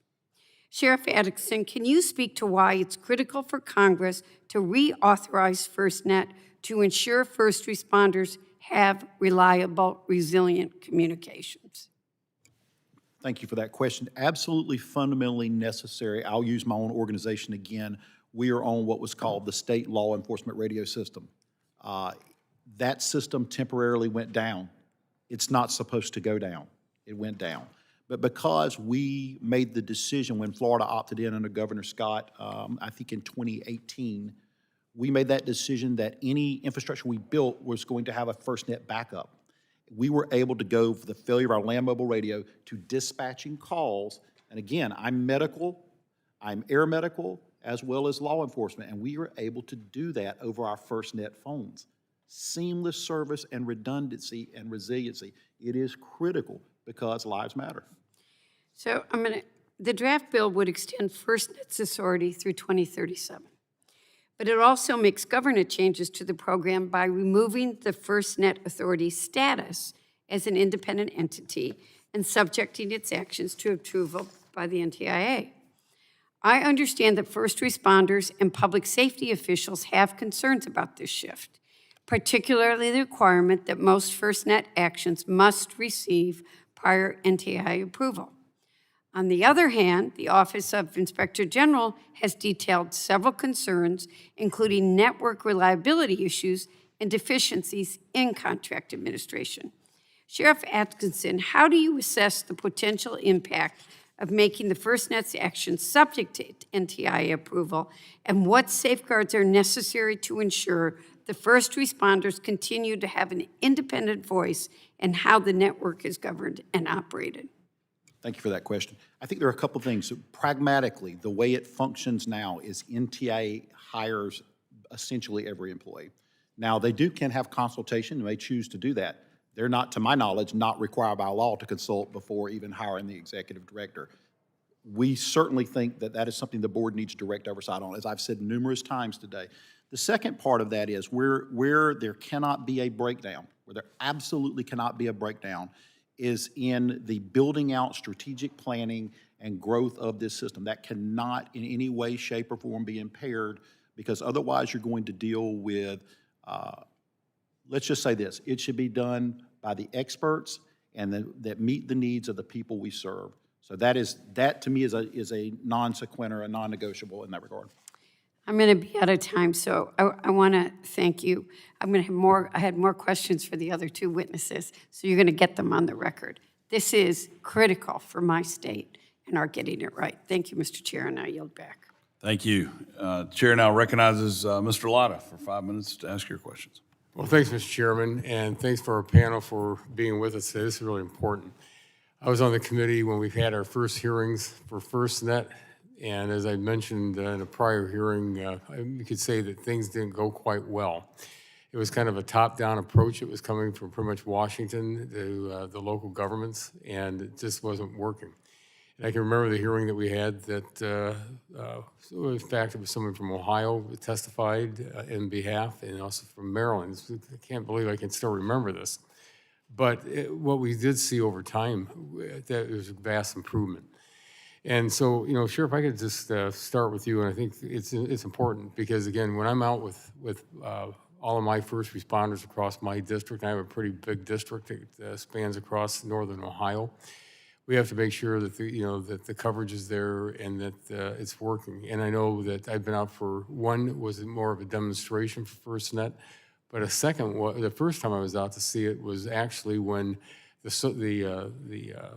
solar eclipse was occurring, and it actually went across my district all the way. And so I mean, they knew they were going to have some serious issues out there, and it worked.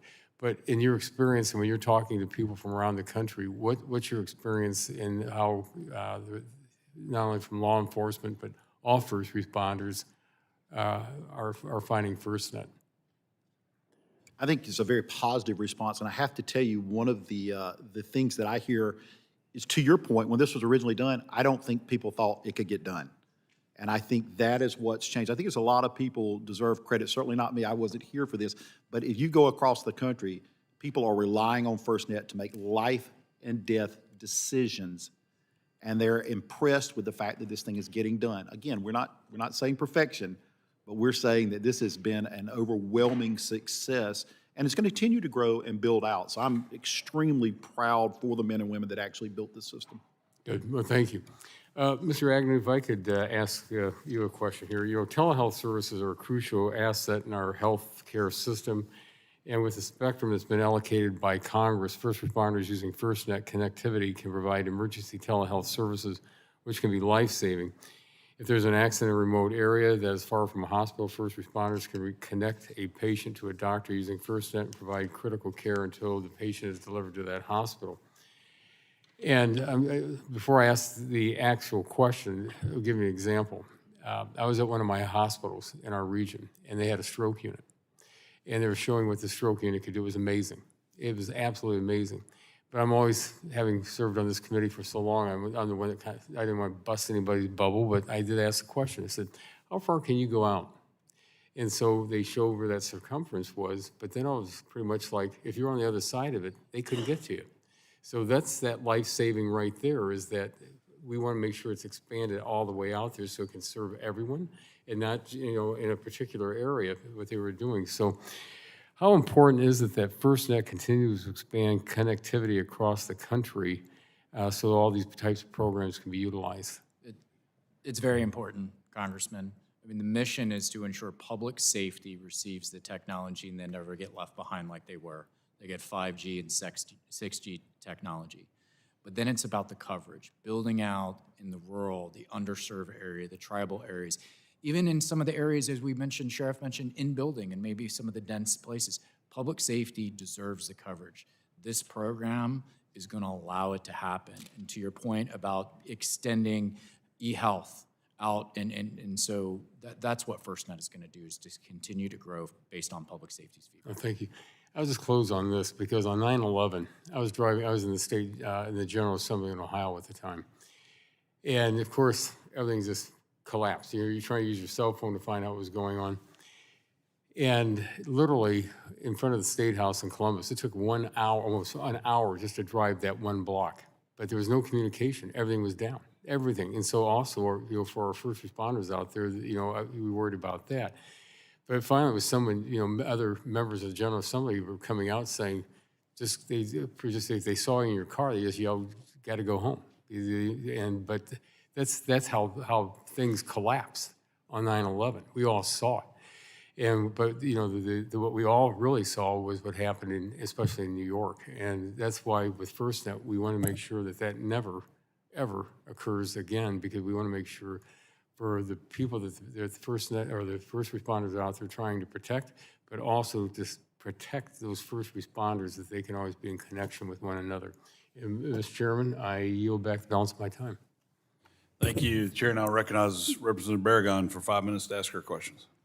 Thank you, Mr. Chair. I want to thank all the witnesses for being here today, for your testimony, and for the work that you do day in and day out. I think I've heard a repeating theme, some questions which I already had about how to make sure that the network works, that it's available when there's a disaster, when there's an emergency, and many questions about what's being done to make sure there's coverage in places where there's not coverage now, and efforts being done by AT&T, of course, to harden the system. So I'm going to focus my questions on a different area. Sheriff Atkinson, under the current law, the FirstNet Authority must reinvest any revenue generated into the FirstNet network, which AT&T owns and operates. The bill we're considering today would enable the FirstNet Authority to invest in new and emerging broadband technologies like satellite internet. If this bill becomes law, will the funding flow only through AT&T, or could the FirstNet Authority pay other providers, subcontractors, or technology vendors directly? Thank you for that question, Representative. I think the authority of the board specifically says that we should always look what is the best service for the American people and delivery of that service in whatever capacity that is. So if that, as long as everything we do enhances the coverage and what we're doing, then it makes sense. If it doesn't make sense. In regard to using other folks, that's something contractually that would have to be worked out. But yes, I think there should be the ability to take whatever is the best application or service. That's what we were looking at. So you think that payments could be made directly to those others, not through AT&T? I'm going to have to defer on that question. Okay. Do you think that needs to be spelled out more in the legislation? I think so. I think You so. think so? Okay. I'm also, I'm going to follow up on this. I'm looking at a Oversight of First Responder Network Authority, an OIG report.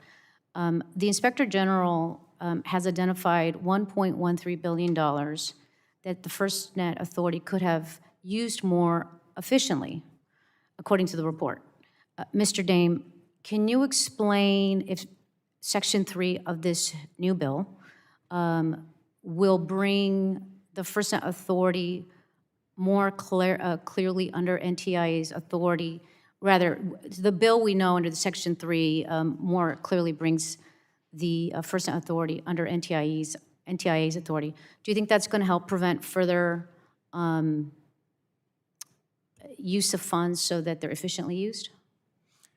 I do, and as we've seen across many Inspector General reports, that there's this overarching theme of the need for greater performance accountability and contract oversight. And I believe that that is an area where NTIA can support.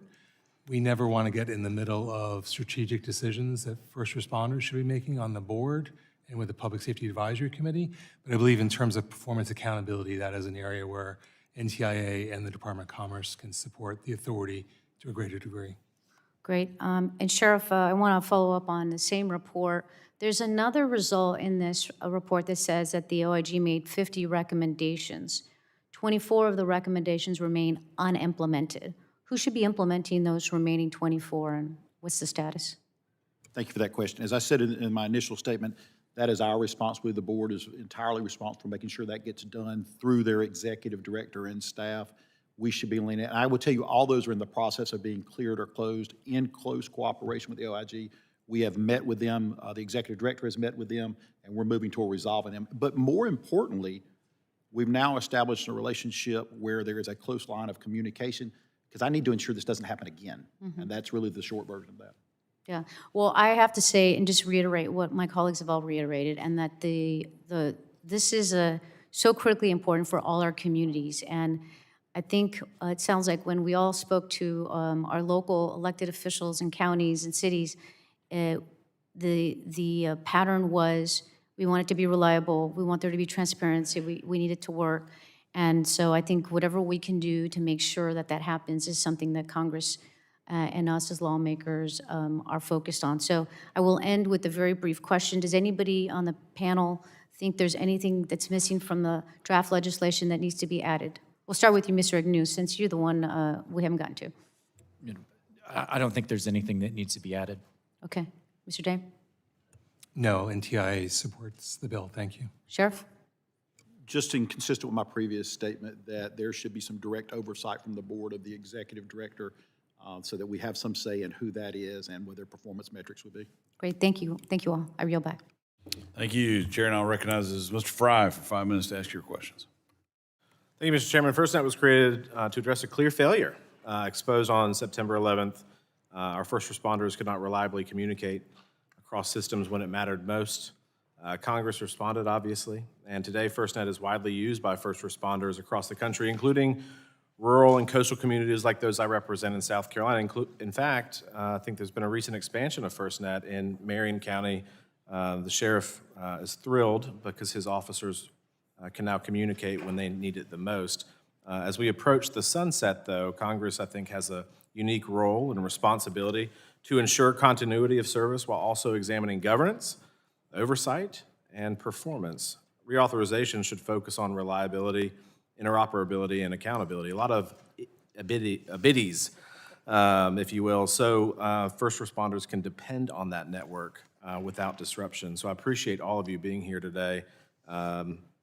Sheriff Atkinson, when first responders in fact, in Marion County, South Carolina, Atkinsons are like Smiths. So you might have some family in the district. But when first responders identify coverage gaps or performance issues in the field, how does that information flow from local agencies to the board and into investment decisions? It flows in a couple of different ways. First and foremost, we have individuals who represent those specific areas to maintain contact with them. How is this going? Field reps, for putting it another way. Also have the Public Safety Advocacy Committee, who are from multiple disciplines and advise the board where they see shortcomings. And third, and I think this is critical, there's a direct relationship out from those organizations to the FirstNet Authority. In other words, they can pick up the phone and call us as well. They're not afraid to do that. You might find that hard to believe, but the first responders are perfectly willing to pick up the phone and call. So I think the field reps are crucial to what we do. I think the PSAC is crucial to what we do. And from that, we try to make the best decisions on the most, again, where do you get the most impact? What is the most critical need? And try to stagger that. Appreciate that. And I think Congressman Griffith raised the issue about rural Virginia and that you have meetings in Virginia. You've had a meeting in Virginia, I think you testified to. But I was curious just to kind of follow up on that. How often those meetings take place? Do they take place in different parts of the state? Are they ongoing meetings where you situations evolve and maybe in a year or so you go back to that state to see if the terrain has changed? What does that look like? Just curious on how you listen actively on the ground to what the states are needing most. Yeah, we actually just finished up the majority of our coverage workshop for the entire country, right? The field reps or the representatives are out all the time. They are assigned to specific states or area. And depending on the state, we don't, in other words, say for instance, we have one in Florida and it's in one district. We may hold 2 there. You may hold 3 ultimately. It depends what's necessary. So there's kind of an ongoing path of reaching back and saying, it's time to go back there. We've heard issues or concern there. The PSAC has reported there's an issue there. We've got a fire chief says there's an issue here. So we're trying to do that on an ongoing basis. But I will tell you, I think that is part of our ongoing strategic plan too, is to set a pattern. Listen, if you say you're going to do something, you got to do it. And so when you start saying you're coming back, we don't want to promise and underdeliver. So you're coming back? Yeah, we'll be back. All right. I know the chair. He says it'll happen. There you go. Mr. Agnew, outages, I think, are a big concern, just generally, and whether or not first responders can access this, use it. What changes have been made since the 2024 outage to reduce the risk of future disruptions and improve notifications for first responder usage? Thank you for that question. And just as a recap, in 2024, the FirstNet core experienced a 2-hour outage, but AT&T prioritized, per the contract, the FirstNet program, and we got that network up and running, that core up and running within a couple hours. We've subsequently done a root cause analysis, an after-action report, and identified specifically what went wrong and what specific implementations need to occur. FirstNet put forth a task force. We were held accountable and basically delivered to ensure that situation wouldn't happen. So this is oversight and action. It's accountability and action happening. So we have now, and we funded the investments necessary to enhance the network. Thank you for that. I have other questions, but I think the chairman runs a tight ship. So with that, I will yield back. Appreciate that. Chair now recognizes Mr. Menendez for 5 minutes to ask your questions. Thank you, Chairman. Thank you to the witnesses for being here. The horrific terrorist attacks on September 11th exposed critical weaknesses in our public safety communications. When overloaded radio, landline, and mobile networks left police officers, firefighters, and paramedics unable to communicate effectively. First responders answered the call on 9/11 from across the river in New Jersey, including many from my district. The First Responder Network Authority was created out of the 9/11 Commission report, out of a recognition that we need a nationwide network for public safety communications to keep Americans safe during emergencies. Today's hearing is also critical to the communities I represent, because every year we experience a growing number of natural disasters such as Superstorm Sandy and Hurricane Ida, which knocked out power for many local 911 centers and disrupted communications networks down the entire northeastern seaboard. Our district also includes a vast amount of critical infrastructure that has led Homeland Security experts to call the area between Newark Airport and the Port of Elizabeth the most dangerous 2 miles in America. This makes strengthening FirstNet security and resiliency essential for families in our district so that first responders know their communication tools will work when they need them most. I would like to ask each witness just yes or no, would you agree that oversight of the resilience and security of the FirstNet network is especially vital for communities with increased exposure to natural disasters and substantial critical infrastructure assets? We'll start with you, Sheriff. Absolutely, and I would say remember that the representative of Homeland Security as well as DOJ is on there. And as a third member, there's a technical expertise that is provided by several of the board members, one in particular, and this is the issue of cyber security, the ability to stay up against a cyber attack. That is absolutely key. We'll come back to cybersecurity, don't you worry. Yes. Yes, and we're currently held accountable to 3,600 requirements and 1,000 reports to do exactly what you're saying. I appreciate that. That is why I'm pleased that we are moving forward with a bipartisan discussion draft to reauthorize FirstNet with increased oversight of the resiliency and security of the network. Mr. Agnew, in light of the numerous natural disasters that have impacted public safety communications in New Jersey, how is AT&T working to improve the resilience of FirstNet statewide? Thank you for that question. And Superstorm Sandy is what created the Response Operation Group program. It started in New Jersey from that experiences. And in fact, New Jersey was one of the broadband technology opportunity programs that actually one of the 7 that basically built or formulated FirstNet, and it was New Jersey Net. Actually, New Jersey Net has been incorporated within the FirstNet program. But that Response Operation Group is dedicated individuals, former public safety officials, over 190 assets, plus the 750 assets AT&T brings to the table, coordinates with public safety as what's going on with the FIFA event. Where are you going to be? Where do you need the equipment? Where we're staging? It is constant collaboration, training, and practicing.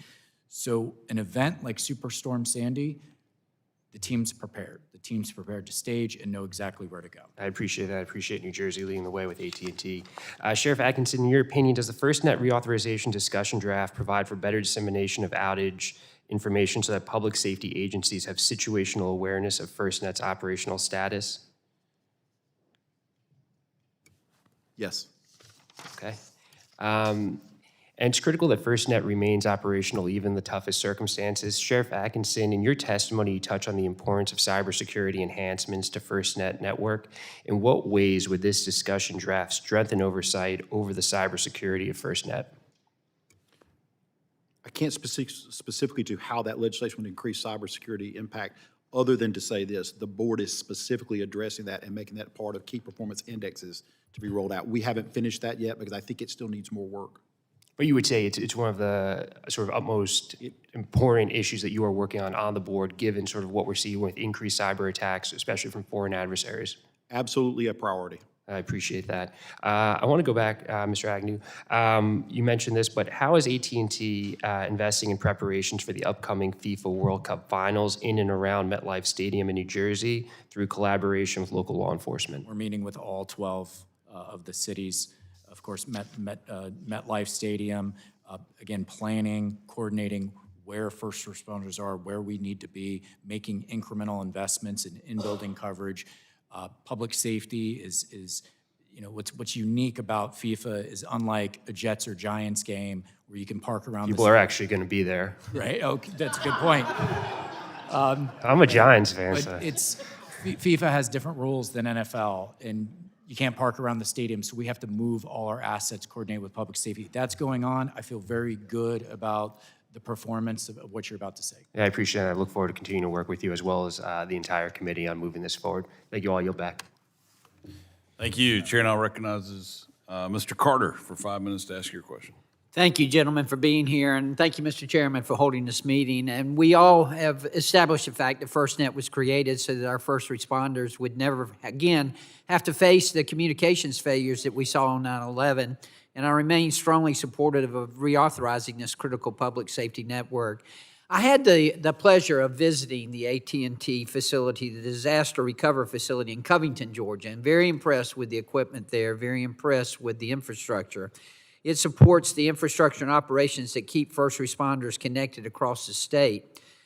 Congress, as I understand it, entered into a 25-year partnership with AT&T to build and operate and maintain this nationwide network for public safety. And as AT&T continues to operate FirstNet and expand its infrastructure, I want to better understand the implications of having a single commercial provider owning and running the underlying network. Mr. Agnew, does AT&T own the network that's being built for FirstNet? That's correct. It's basically the contract, just to understand it, it's a services-based contract that AT&T implements at the direction of the authority, all the FirstNet specific elements that are required to deliver the service. And it is the FirstNet authority actually holds license to the spectrum. So if the contract's not renewed when it ends, what will happen to the infrastructure that's been built? The infrastructure remains with AT&T, but just to level set expectations, wireless networks you're upgrading your entire network every 5 years. So it has a very limited lifespan on network equipment. So AT&T spends about $145 billion every 5 years upgrading a network. Okay. Thank you for that. As I understand it, Sheriff Atkinson, FirstNet is governed by a 15-person board that includes permanent federal members and 12 commerce-appointed experts, and they have the responsibility of ensuring that the network stays focused on public safety needs. First of all, thank you for your service, Sheriff, and for your leadership on the FirstNet board. What enforcement tools does the board actually have to ensure compliance with build-out and performance requirements under this agreement? Yeah, they can withhold payment. I mean, think ultimately that's where this is at. If appropriate, you can set apart indices, again, for measures for them to meet, but with withholding of funds is the major. Have you had to do that? Yeah, there have been delays. There have been delays. There have been time that we've had to double check and go back and do things, but all of those were rectified in a manner that was sufficient. So you're pretty satisfied? I am satisfied. Okay. Do you believe that Congress should enhance the board's oversight authority or transparency requirements as part of the reauthorization to better protect first responders? Yes. You do? I do. I think the board should take more ownership and more responsibility in making sure this is done appropriately. But should Congress be the one to do that, to give you that enhanced oversight? I believe so. Okay, fair enough. That's really all I have. Thank all of y'all for being here. This is very important. As I said, I had the opportunity to visit Covington. Very impressed with the infrastructure. And Ms. Ferguson, thank you for setting that up and helping us with that, because it is, when you see it, you are impressed. It is a big investment. There's no question about that. So thank y'all, and I yield back. Thank you. Chair recognizes Representative McClellan for 5 minutes for your questions. Thank you, Mr. Chair, and I want to reiterate how excited I am to be working with Mr. Dunn of Florida on this very important legislation. Let me first ask, so in the bill, we turn what is the executive director into an associate administrator position, who's a senior service level official appointed by the assistant secretary.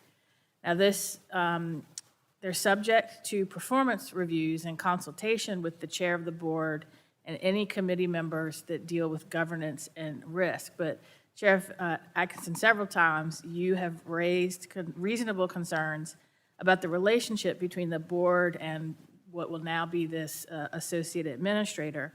And Mr. Dunn, I would like to hear your thoughts on how the legislation can work to address that relationship to further improve FirstNet Authority's accountability.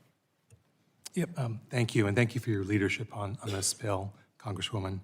NTIA believes that moving the FirstNet Authority over to be a line office within NTIA will be important to improve performance accountability But I want to be clear that the strategic decisions for public safety on their network needs to come from the board, the Public Safety Advisory Committee.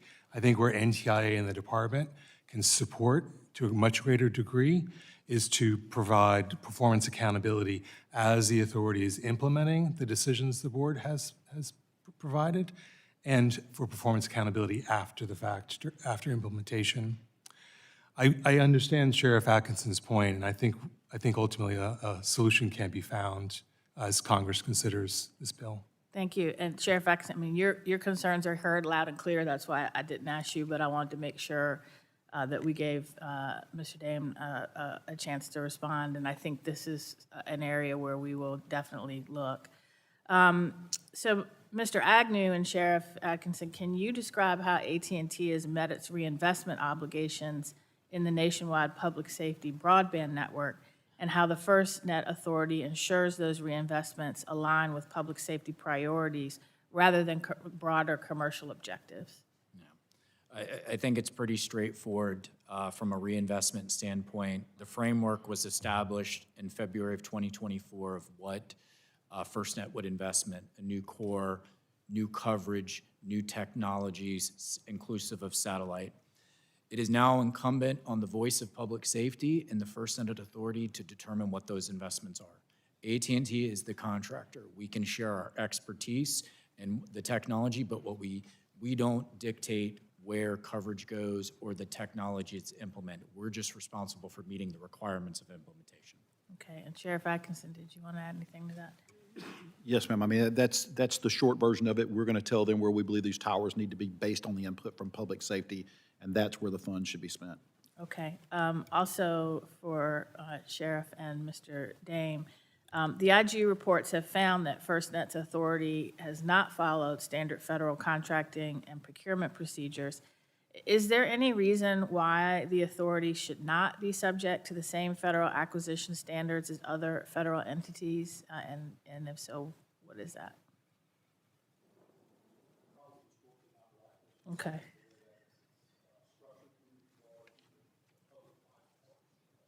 The reality is any procurement we make should ultimately be transparent, accountable, and have something that can be reviewed. There's no way around that. Now, whether that meets that standard or there's a separate set of rules for a P3, I don't think anybody here should argue against that.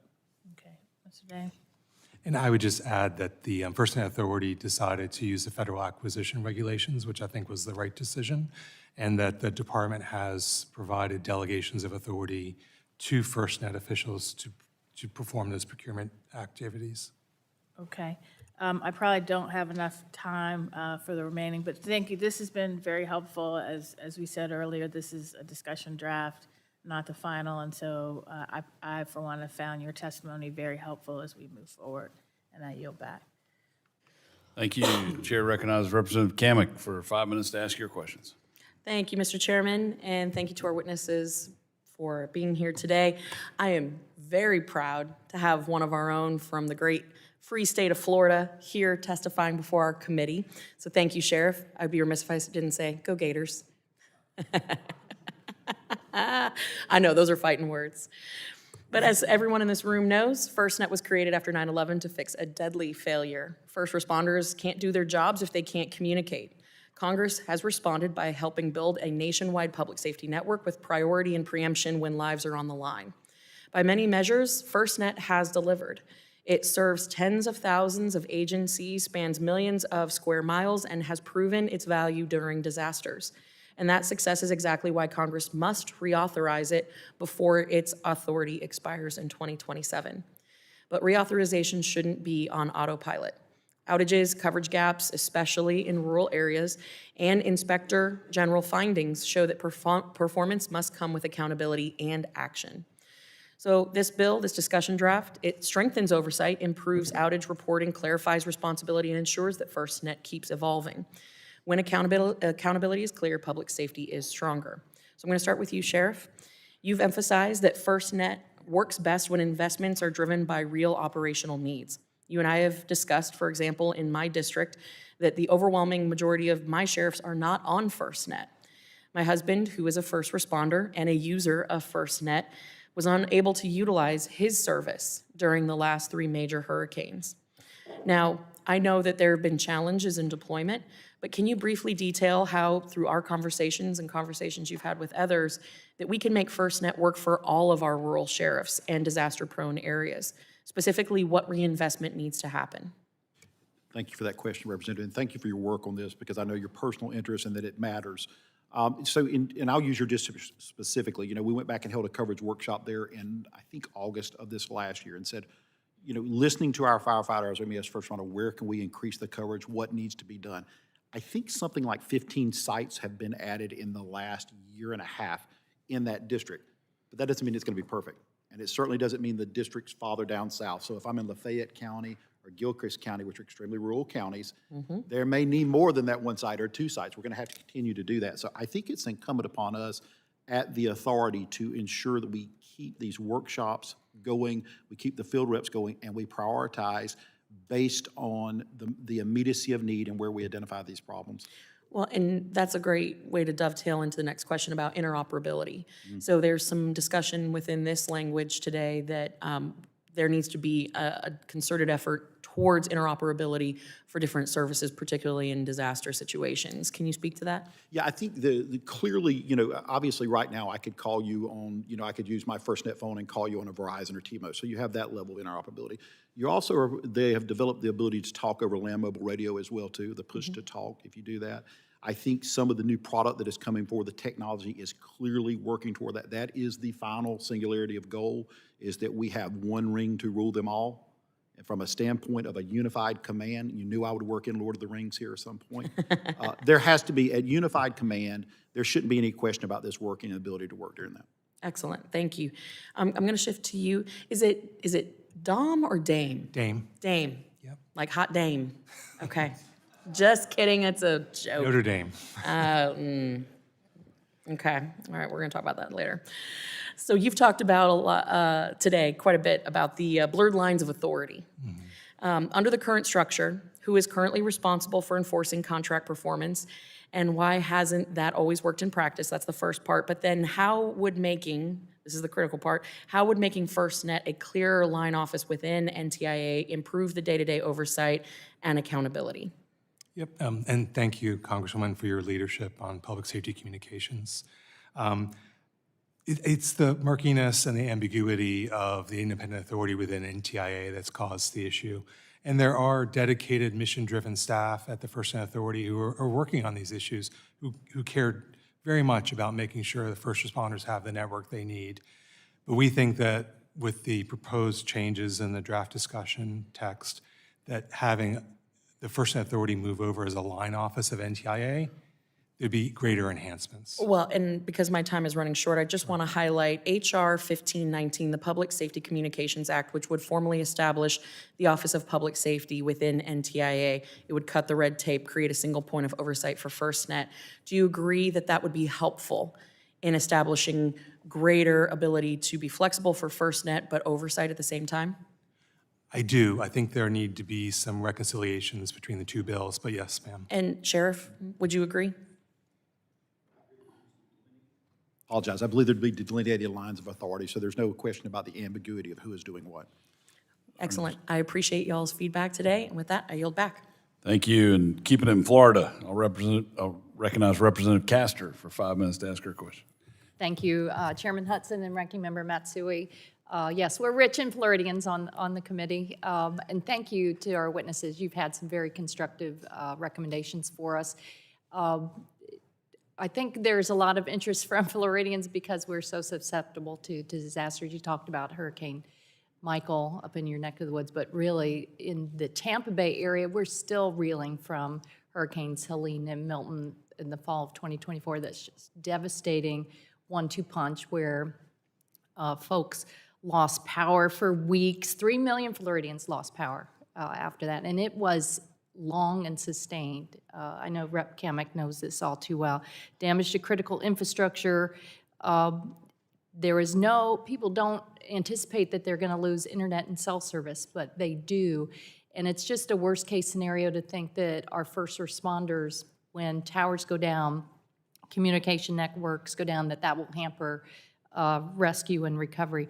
So after the storms, checked in on the operation of FirstNet with Pinellas County Emergency Management. They said AT&T has done well building out towers and infrastructure in Florida with hurricanes in mind, but the portable sites, especially the compact rapid deployables, were particularly helpful to provide reliable service. The Hillsborough County Sheriff's Office said that FirstNet has been very successful for the county, connecting up all phones, cameras, patrol cars, laptops. They said that the service has disaster-grade reliability and that there have been little to no issues with the product or provider. But both emphasized to me that if the Congress is going to act, that they were concerned that there would be more bureaucratic red tape, that they both highlighted that if we're going to make changes to ensure that there are no obstacles created to action. Is there anything you see in the draft legislation or in responding to the OIG's report that would create unnecessary barriers or obstacles? Thank you for that question. I'm assuming you were pointing at me, so I want to make sure that I'm answering Yes, sir. appropriately.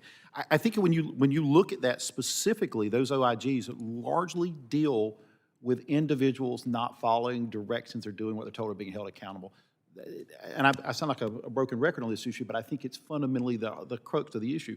You can switch responsibility to multiple different people, but if you're not going to hold them accountable, I'm not sure what we're going to accomplish in that sense. We've got to do that.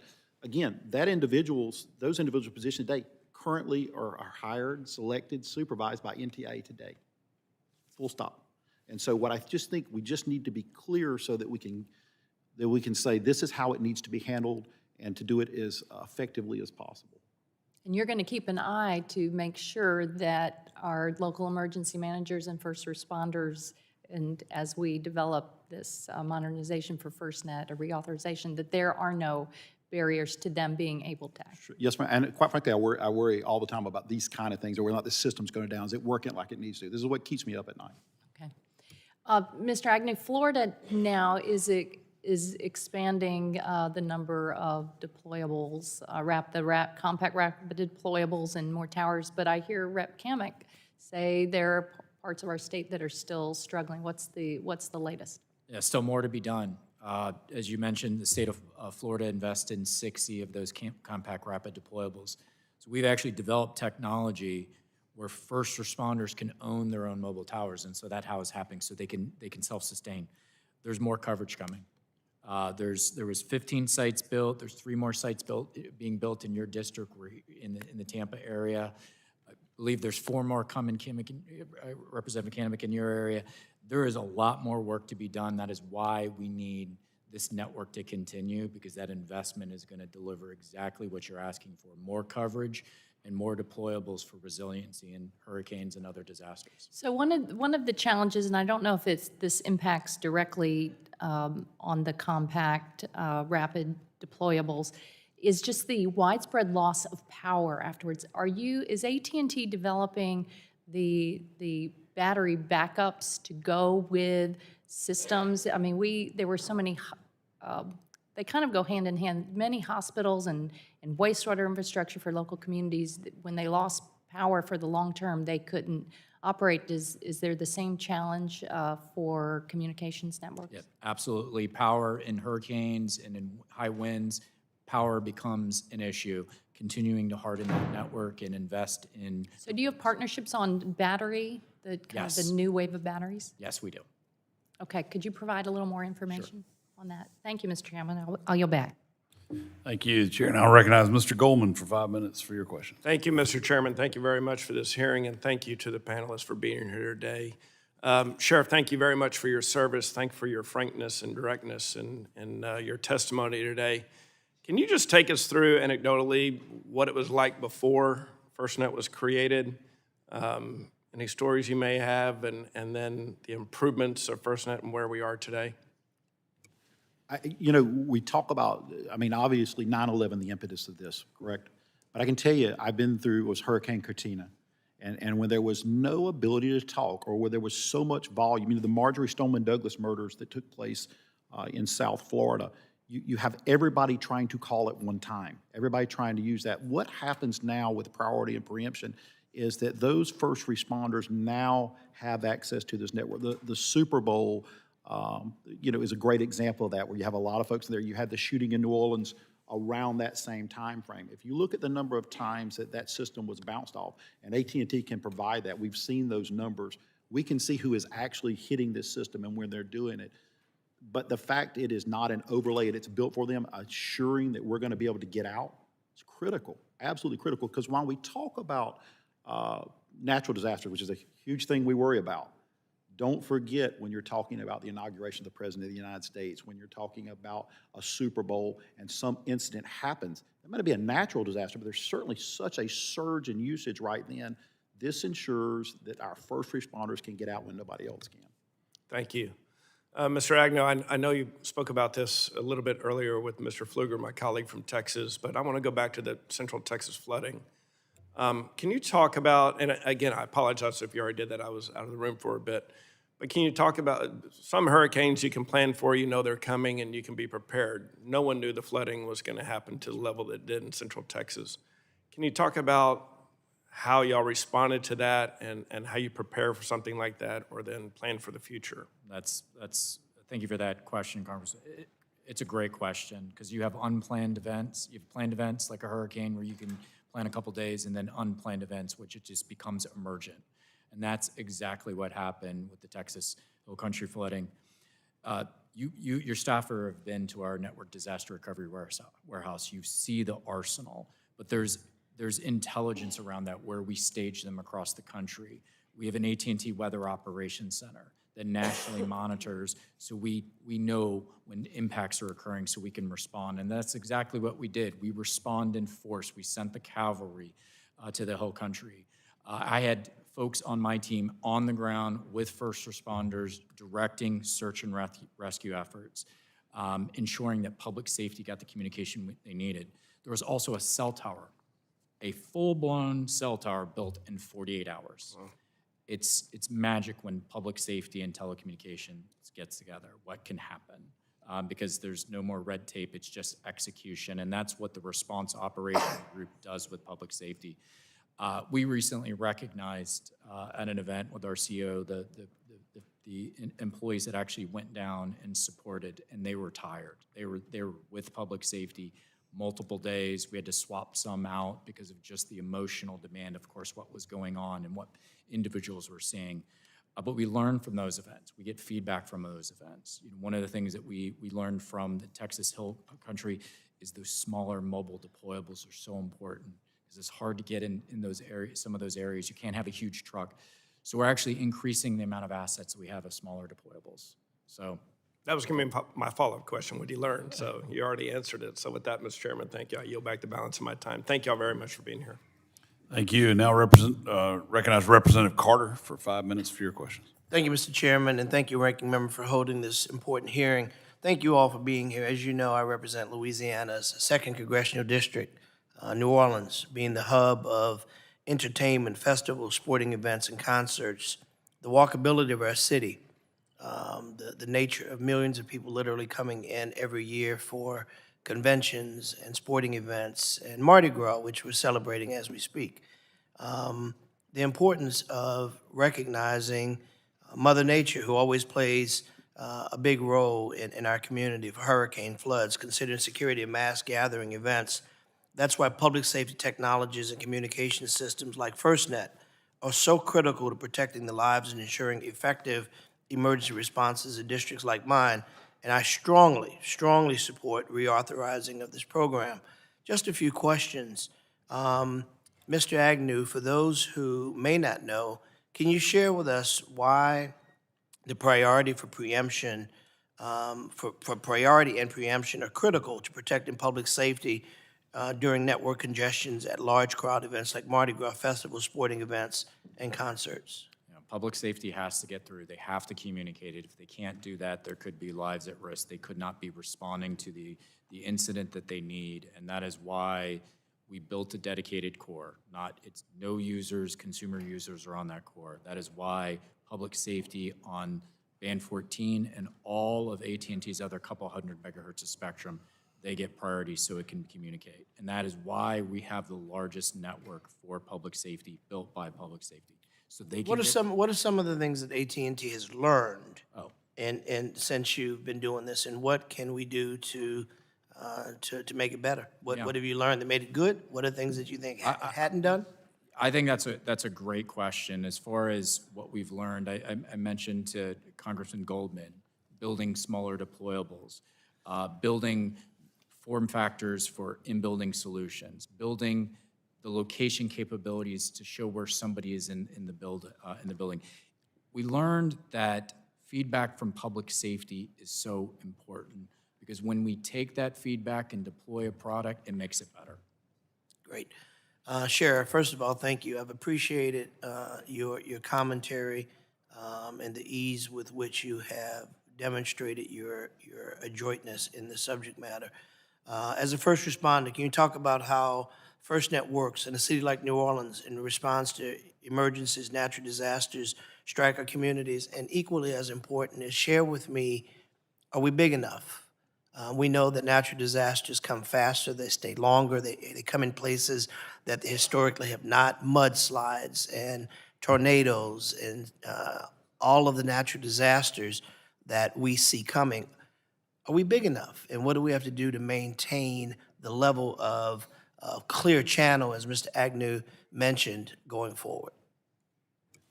I'll speak to New Orleans specifically. You know, the shooting, the incident with the vehicle about a year and a half ago, that's a great example where as first responders the usage here was really significant for a burst, this short period of time as everybody's trying to coordinate what's going on. The ability for that not to be bogged down in commercial traffic is absolutely crucial.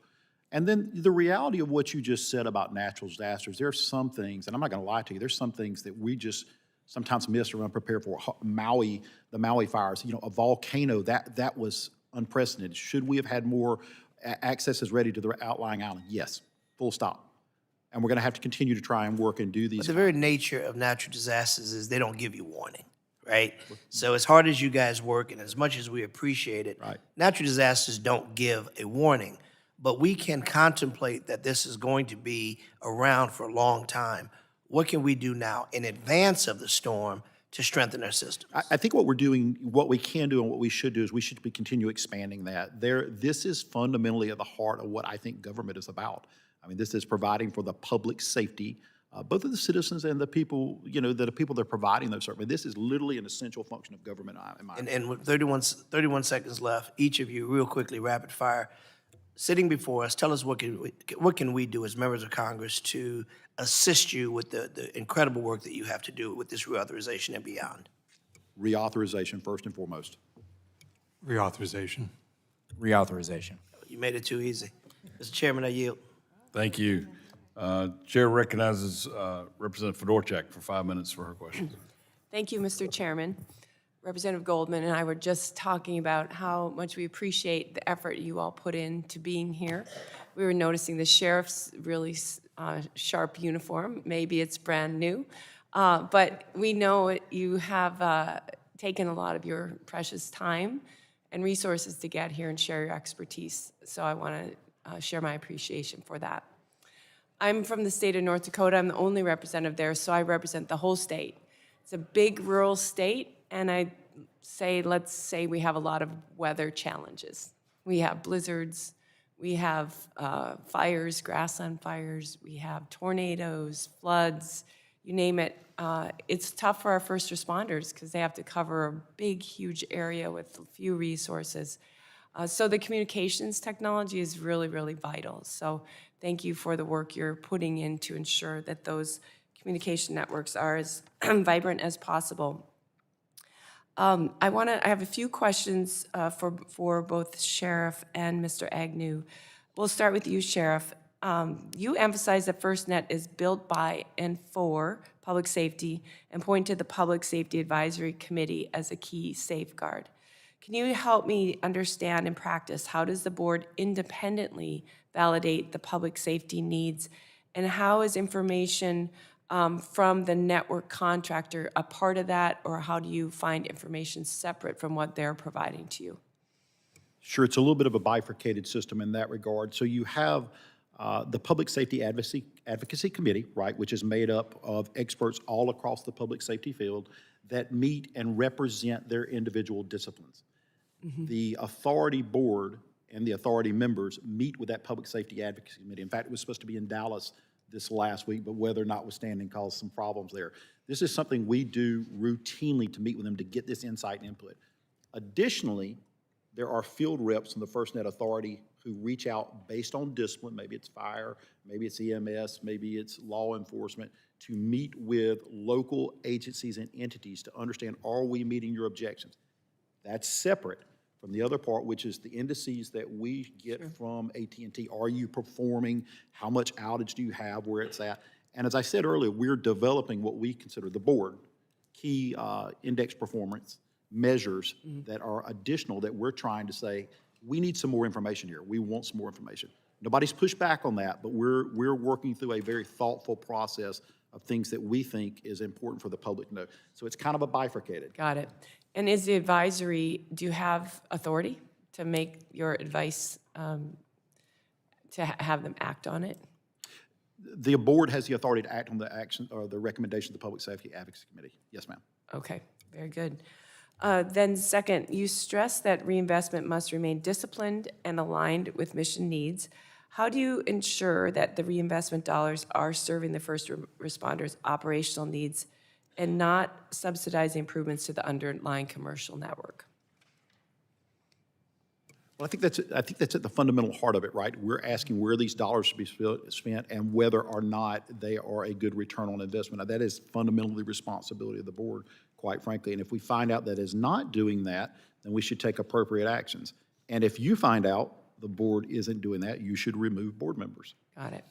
Mr. Agnew, do you want to speak to that a little bit? Yes, Thank you. we provide, and thank you for the question, we provide the authority full transparency on our build plans where the commercial network is going. So you don't have, the authority does not have to build there. Where the authority builds is based off of those feedback from the workshops, based off of the feedback from public safety in those areas that weren't identified. So it brings this powerful public-private partnership together. We got this area covered. AT&T is going to do these areas for FirstNet. You cover these incremental areas, and that's how we have 200,000 more square miles covered because of that partnership. Got it. All right, and one more follow-up question. Have public safety agencies may choose among FirstNet, Verizon Frontline, or T-Mobile's T priority offerings? Given that reality, what is the rationale for reinvestment funding being tied to an infrastructure that only works for users on one network? Right, it's important that single network, that it's secure, that it's interoperable, and it's held accountable for first responders. And that reinvestment dollars is going to go into the rural coverage. So we don't recommend diverting any of those funds that would take away from rural sites. For example, 60 new sites were built in your area.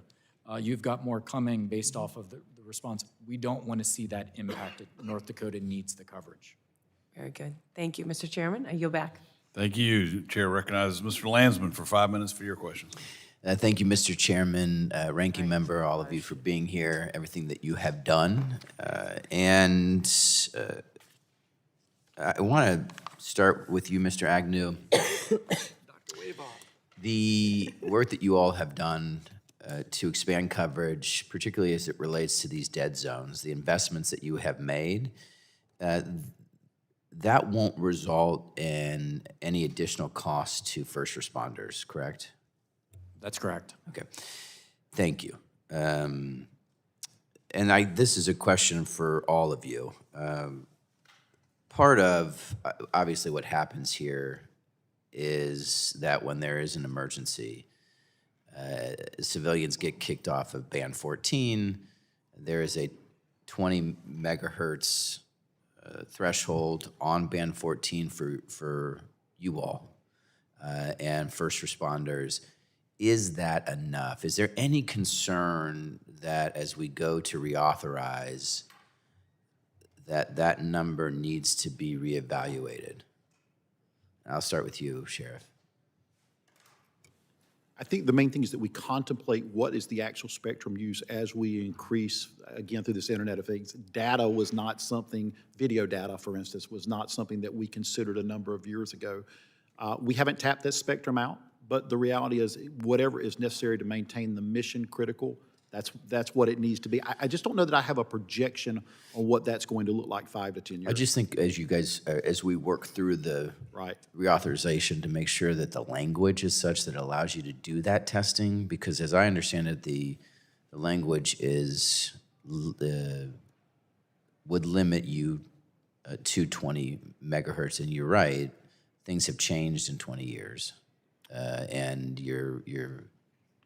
you may use more. Have you ever come close to using 20 megahertz? I'd have to defer. I have not seen that since I've been on board. As far that question is concerned, so AT&T, as part of the contract and the commitment to the FirstNet Authority, Band 14 is utilized. But also, all band priority is provided on the hundreds of megahertz of spectrum for first responders. So to say it's come close, there is more than enough spectrum as it stands. However, needs evolve, right? Sheriff mentioned video and other technologies that are going to require looking to the future from a spectrum standpoint. And we can see that occurring now. Right? Do we need to adjust the language in the statute? You know, I'll have to take that back. Yeah, great. It wasn't a leading question. I just was curious. If I could add, Congressman, I think under Section 6 of the draft bill, it does address that particular problem by expanding the definition of the network beyond just the core and the RAN. It includes spectrum bands, and it reflects reality. As Mr. Agnew mentioned. I didn't put two and two. Yeah, I do remember that, but I didn't put that together. Right, Yeah, and I think particularly as 5G is predominant and we move into 6G, FirstNet Authority is going to need access to other bands that AT&T has available. So you feel like that's the fact, or that covers you? I think having the authority to get access to those AT&T bands that makes is sense. important, and I think this definition does that, sir. Last question, Sheriff. 2042, contracts up. We've made a $15 billion investment as taxpayers. What do we own?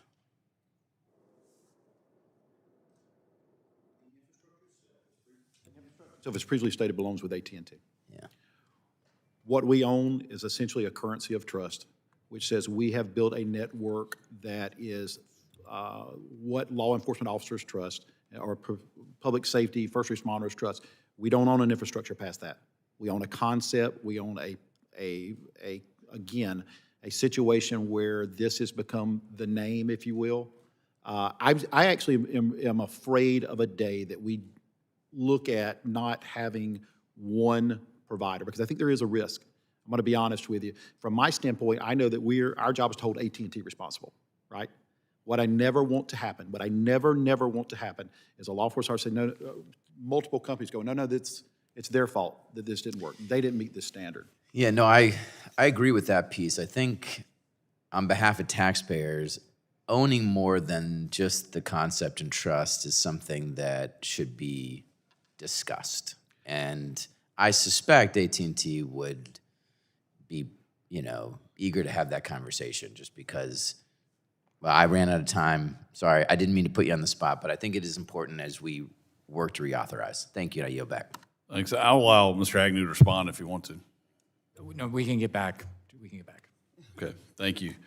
Chair now recognizes Representative Houchin for 5 minutes for her question.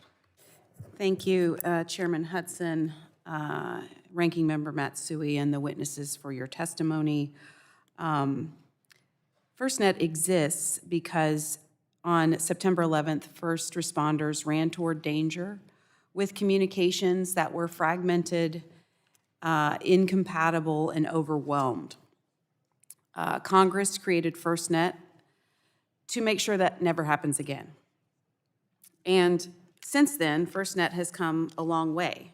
With the nationwide build-out, adoption is broad, including in my state in Indiana, and the network is evolving and working on more modernization efforts.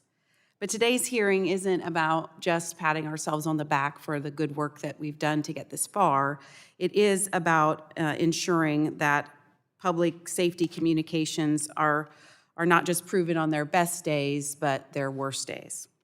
And that governance and accountability behind the system have to be equally reliable. Over the summer, I met with first responders in Ripley County, Indiana, who spoke directly about why FirstNet matters. When communications are reliable and interoperable, they can share information faster, coordinate resources more effectively, and keep both first responders and the public safer.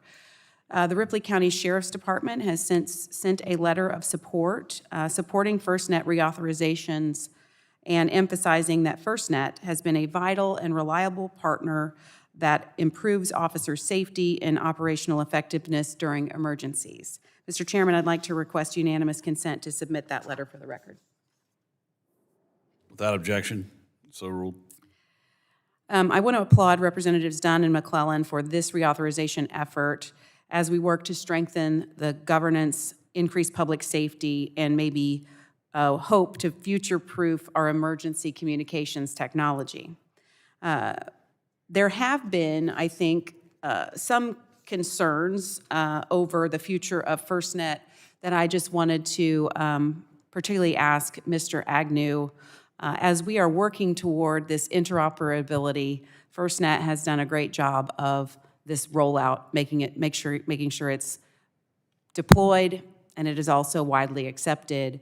Where do you feel we're going in terms of the next reauthorization? What would put that interoperability at most risk? Yeah. So today, to clarify, the network is interoperable between other commercial providers. So that has been established. Where the network is and where it needs to go is to solve that land mobile radio walkie-talkie integration, the legacy public safety networks that were so challenged during 9/11, which are still in use. So we have technology, we have certified, validated, affordable technology in place today. That's got to be taken to the future. It's time for the next generation, highly affordable, highly scalable. It should not be hours, it should not be days for public safety to interoperate when Bloomington is supporting Indianapolis. It should just happen within seconds. So that's the technology that we are deploying. We are held accountable for that. We signed a commitment to do it. So you've got this powerful public-private partnership of this willing technology company that has the skill set and the authority and oversight of the government to ensure this happens. And that's what we signed up for. We can't fail. We have to do it. And we're going to keep working until we get it right. Thank you.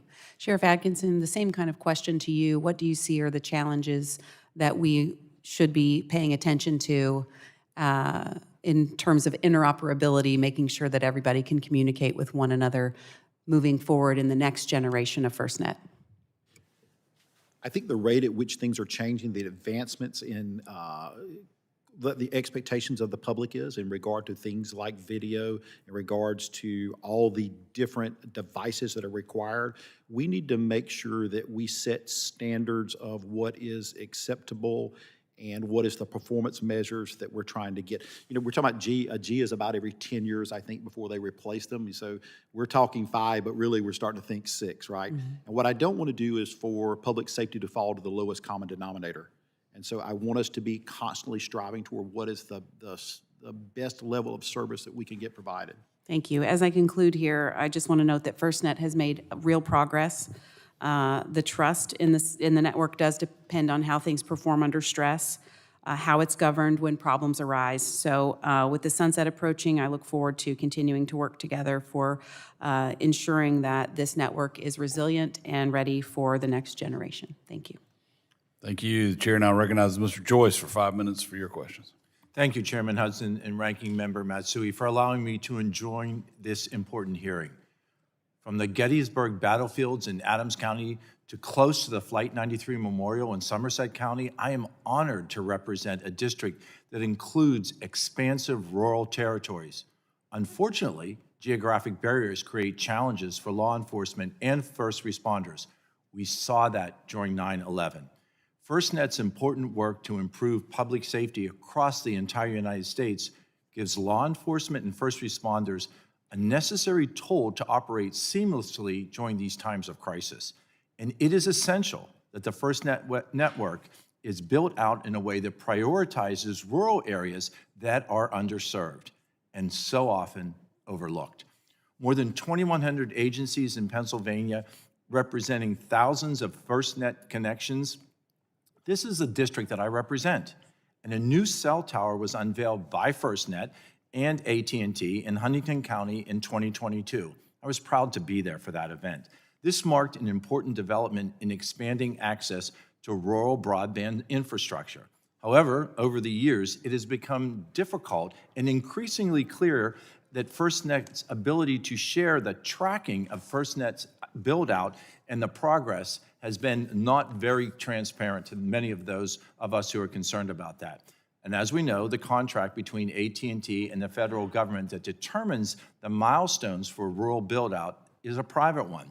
The build-out data itself is also private.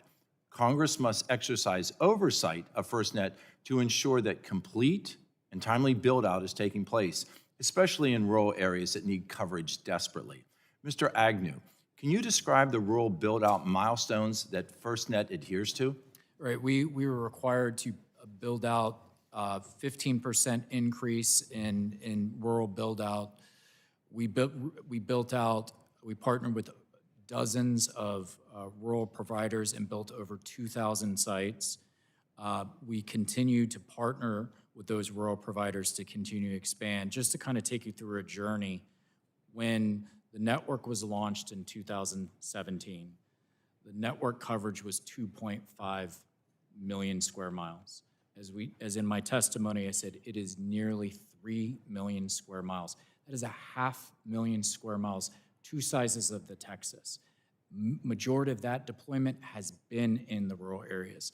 Now, there is still more to go, and with the investment. How can we track where that build-out in rural areas has Great occurred? question. That's a great question. So during the coverage workshops, it exposes where the network has gone and where the network is going. We also work individually with each agency to expose that and see exactly where the build plan is, as well as they have their network status tool that they can look real time at any moment to see where their network is going.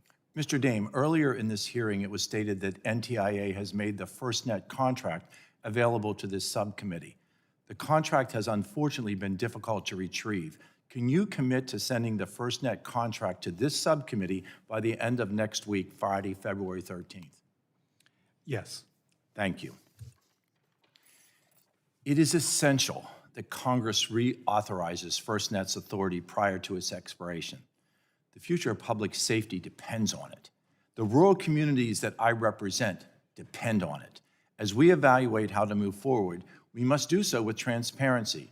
We must do so with accountability and oversight at the forefront. We must be able to see the data to make sure that our rural communities are being prioritized in FirstNet's build-out, and that the rural milestones in the contract are both adequate and being adhered to. Again, I thank you, Chairman Hudson, for allowing me to participate in this hearing, and I yield the remainder of my time.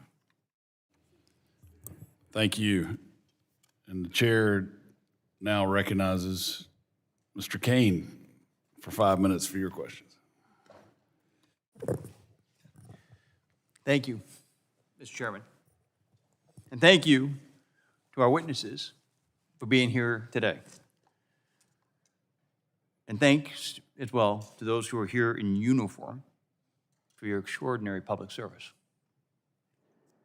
This hearing is an important opportunity to examine the FirstNet framework and build on the successful, now industry standard model to ensure dynamic, reliable, and forward-looking public safety communications over the course of the next decade.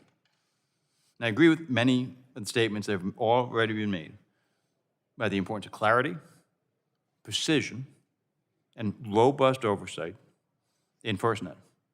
Nothing less will suffice for first responders and the challenges that they face daily. I am committed to continue to work to ensure that first responders have a seat at the table, whether through ensuring access to cutting-edge preempted communication by reauthorizing FirstNet, or by ensuring that their existing systems remain accessible, interoperable, and reliable for as long as they are needed.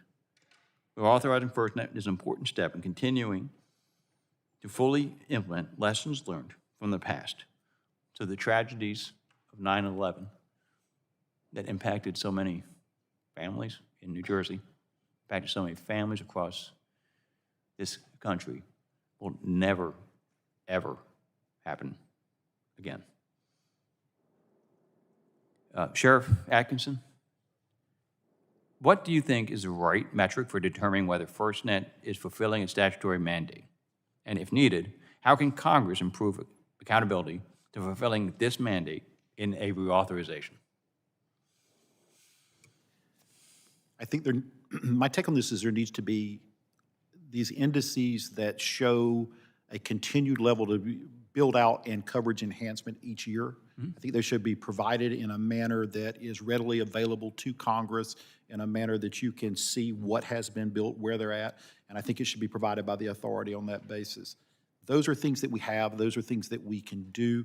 I think we need to set what are realistic expectations about when and how rural build-out should happen so that you know in advance. I think that is part of the problem from my standpoint, is you've heard various members today say, hey, my constituents, my district, where are we at? I don't always know 2 and 3 years in the future, but we certainly have some idea what is coming next. Let's be open about that. Let's be realistic about that, and let's set expectations that the public can understand. Let's be transparent about it. Okay. Mr. Agnew, how well would you say that FirstNet has done in making sure decisions are driven by first responders themselves, and is there room for improvement? There's always room for improvement. This public safety's network, it has to continually improve over the next 17 years. Has to improve in coverage. It has to improve the amount of deployables. It has to improve the response times. It has to improve the technology. That's not to say it hasn't been successful. It just has to keep getting better for public safety. It has to operate like public safety. Every event they go to, they get better. This network will get better. Thank you. Mr. Dane, I'll pose a similar question to you as I did to the sheriff. What lessons have we learned since FirstNet's inception? And what can we best use to improve organization accountability so that FirstNet is providing the best service possible? Thank you, Congressman. I think at a minimum, Congress needs to seriously reauthorize FirstNet. As we've all learned, the market did not serve public safety responders before FirstNet. There's now a very competitive market. Reauthorization would resolve that. I think in terms of the metrics that you asked the sheriff for the network, I think the availability of the network and the performance of the network are 2 areas that really should be monitored closely. And as a follow-up, how can we best integrate the newest communications technology into the FirstNet program? And what are some examples of technologies that can be integrated in the future? Yeah, I mean, I think with future generations of technology, artificial intelligence, we're going to see unbelievable capabilities for first responders. Thank you. And then the final question with Mr. Agnew. When we talk about interoperability, what options are available to first responders for interoperability with their existing hardware, including land mobile radios? So currently, commercial networks are interoperable with FirstNet. We have technology that allows for land mobile radio. We can provide you a much more in-depth discussion of exactly what the hardware is, but with Fusion and Fusion Link, it's going to take that hardware-based technology, put it in the cloud, make it so much easier to implement. Okay. Thank you all for being here, as well as for your public service and dedication to all of our fellow Americans. I yield back. Thank you. Seeing there are no further members wishing to be recognized, I'd like to thank our witnesses for your excellent testimony today. I think it'll be extremely helpful to the committee moving forward. I remind members they have 10 business days to submit questions for the record, and I ask the witnesses to respond to those questions promptly. Members should submit their questions by the close of business on February 18th, 2026. Without objection, the subcommittee stands adjourned.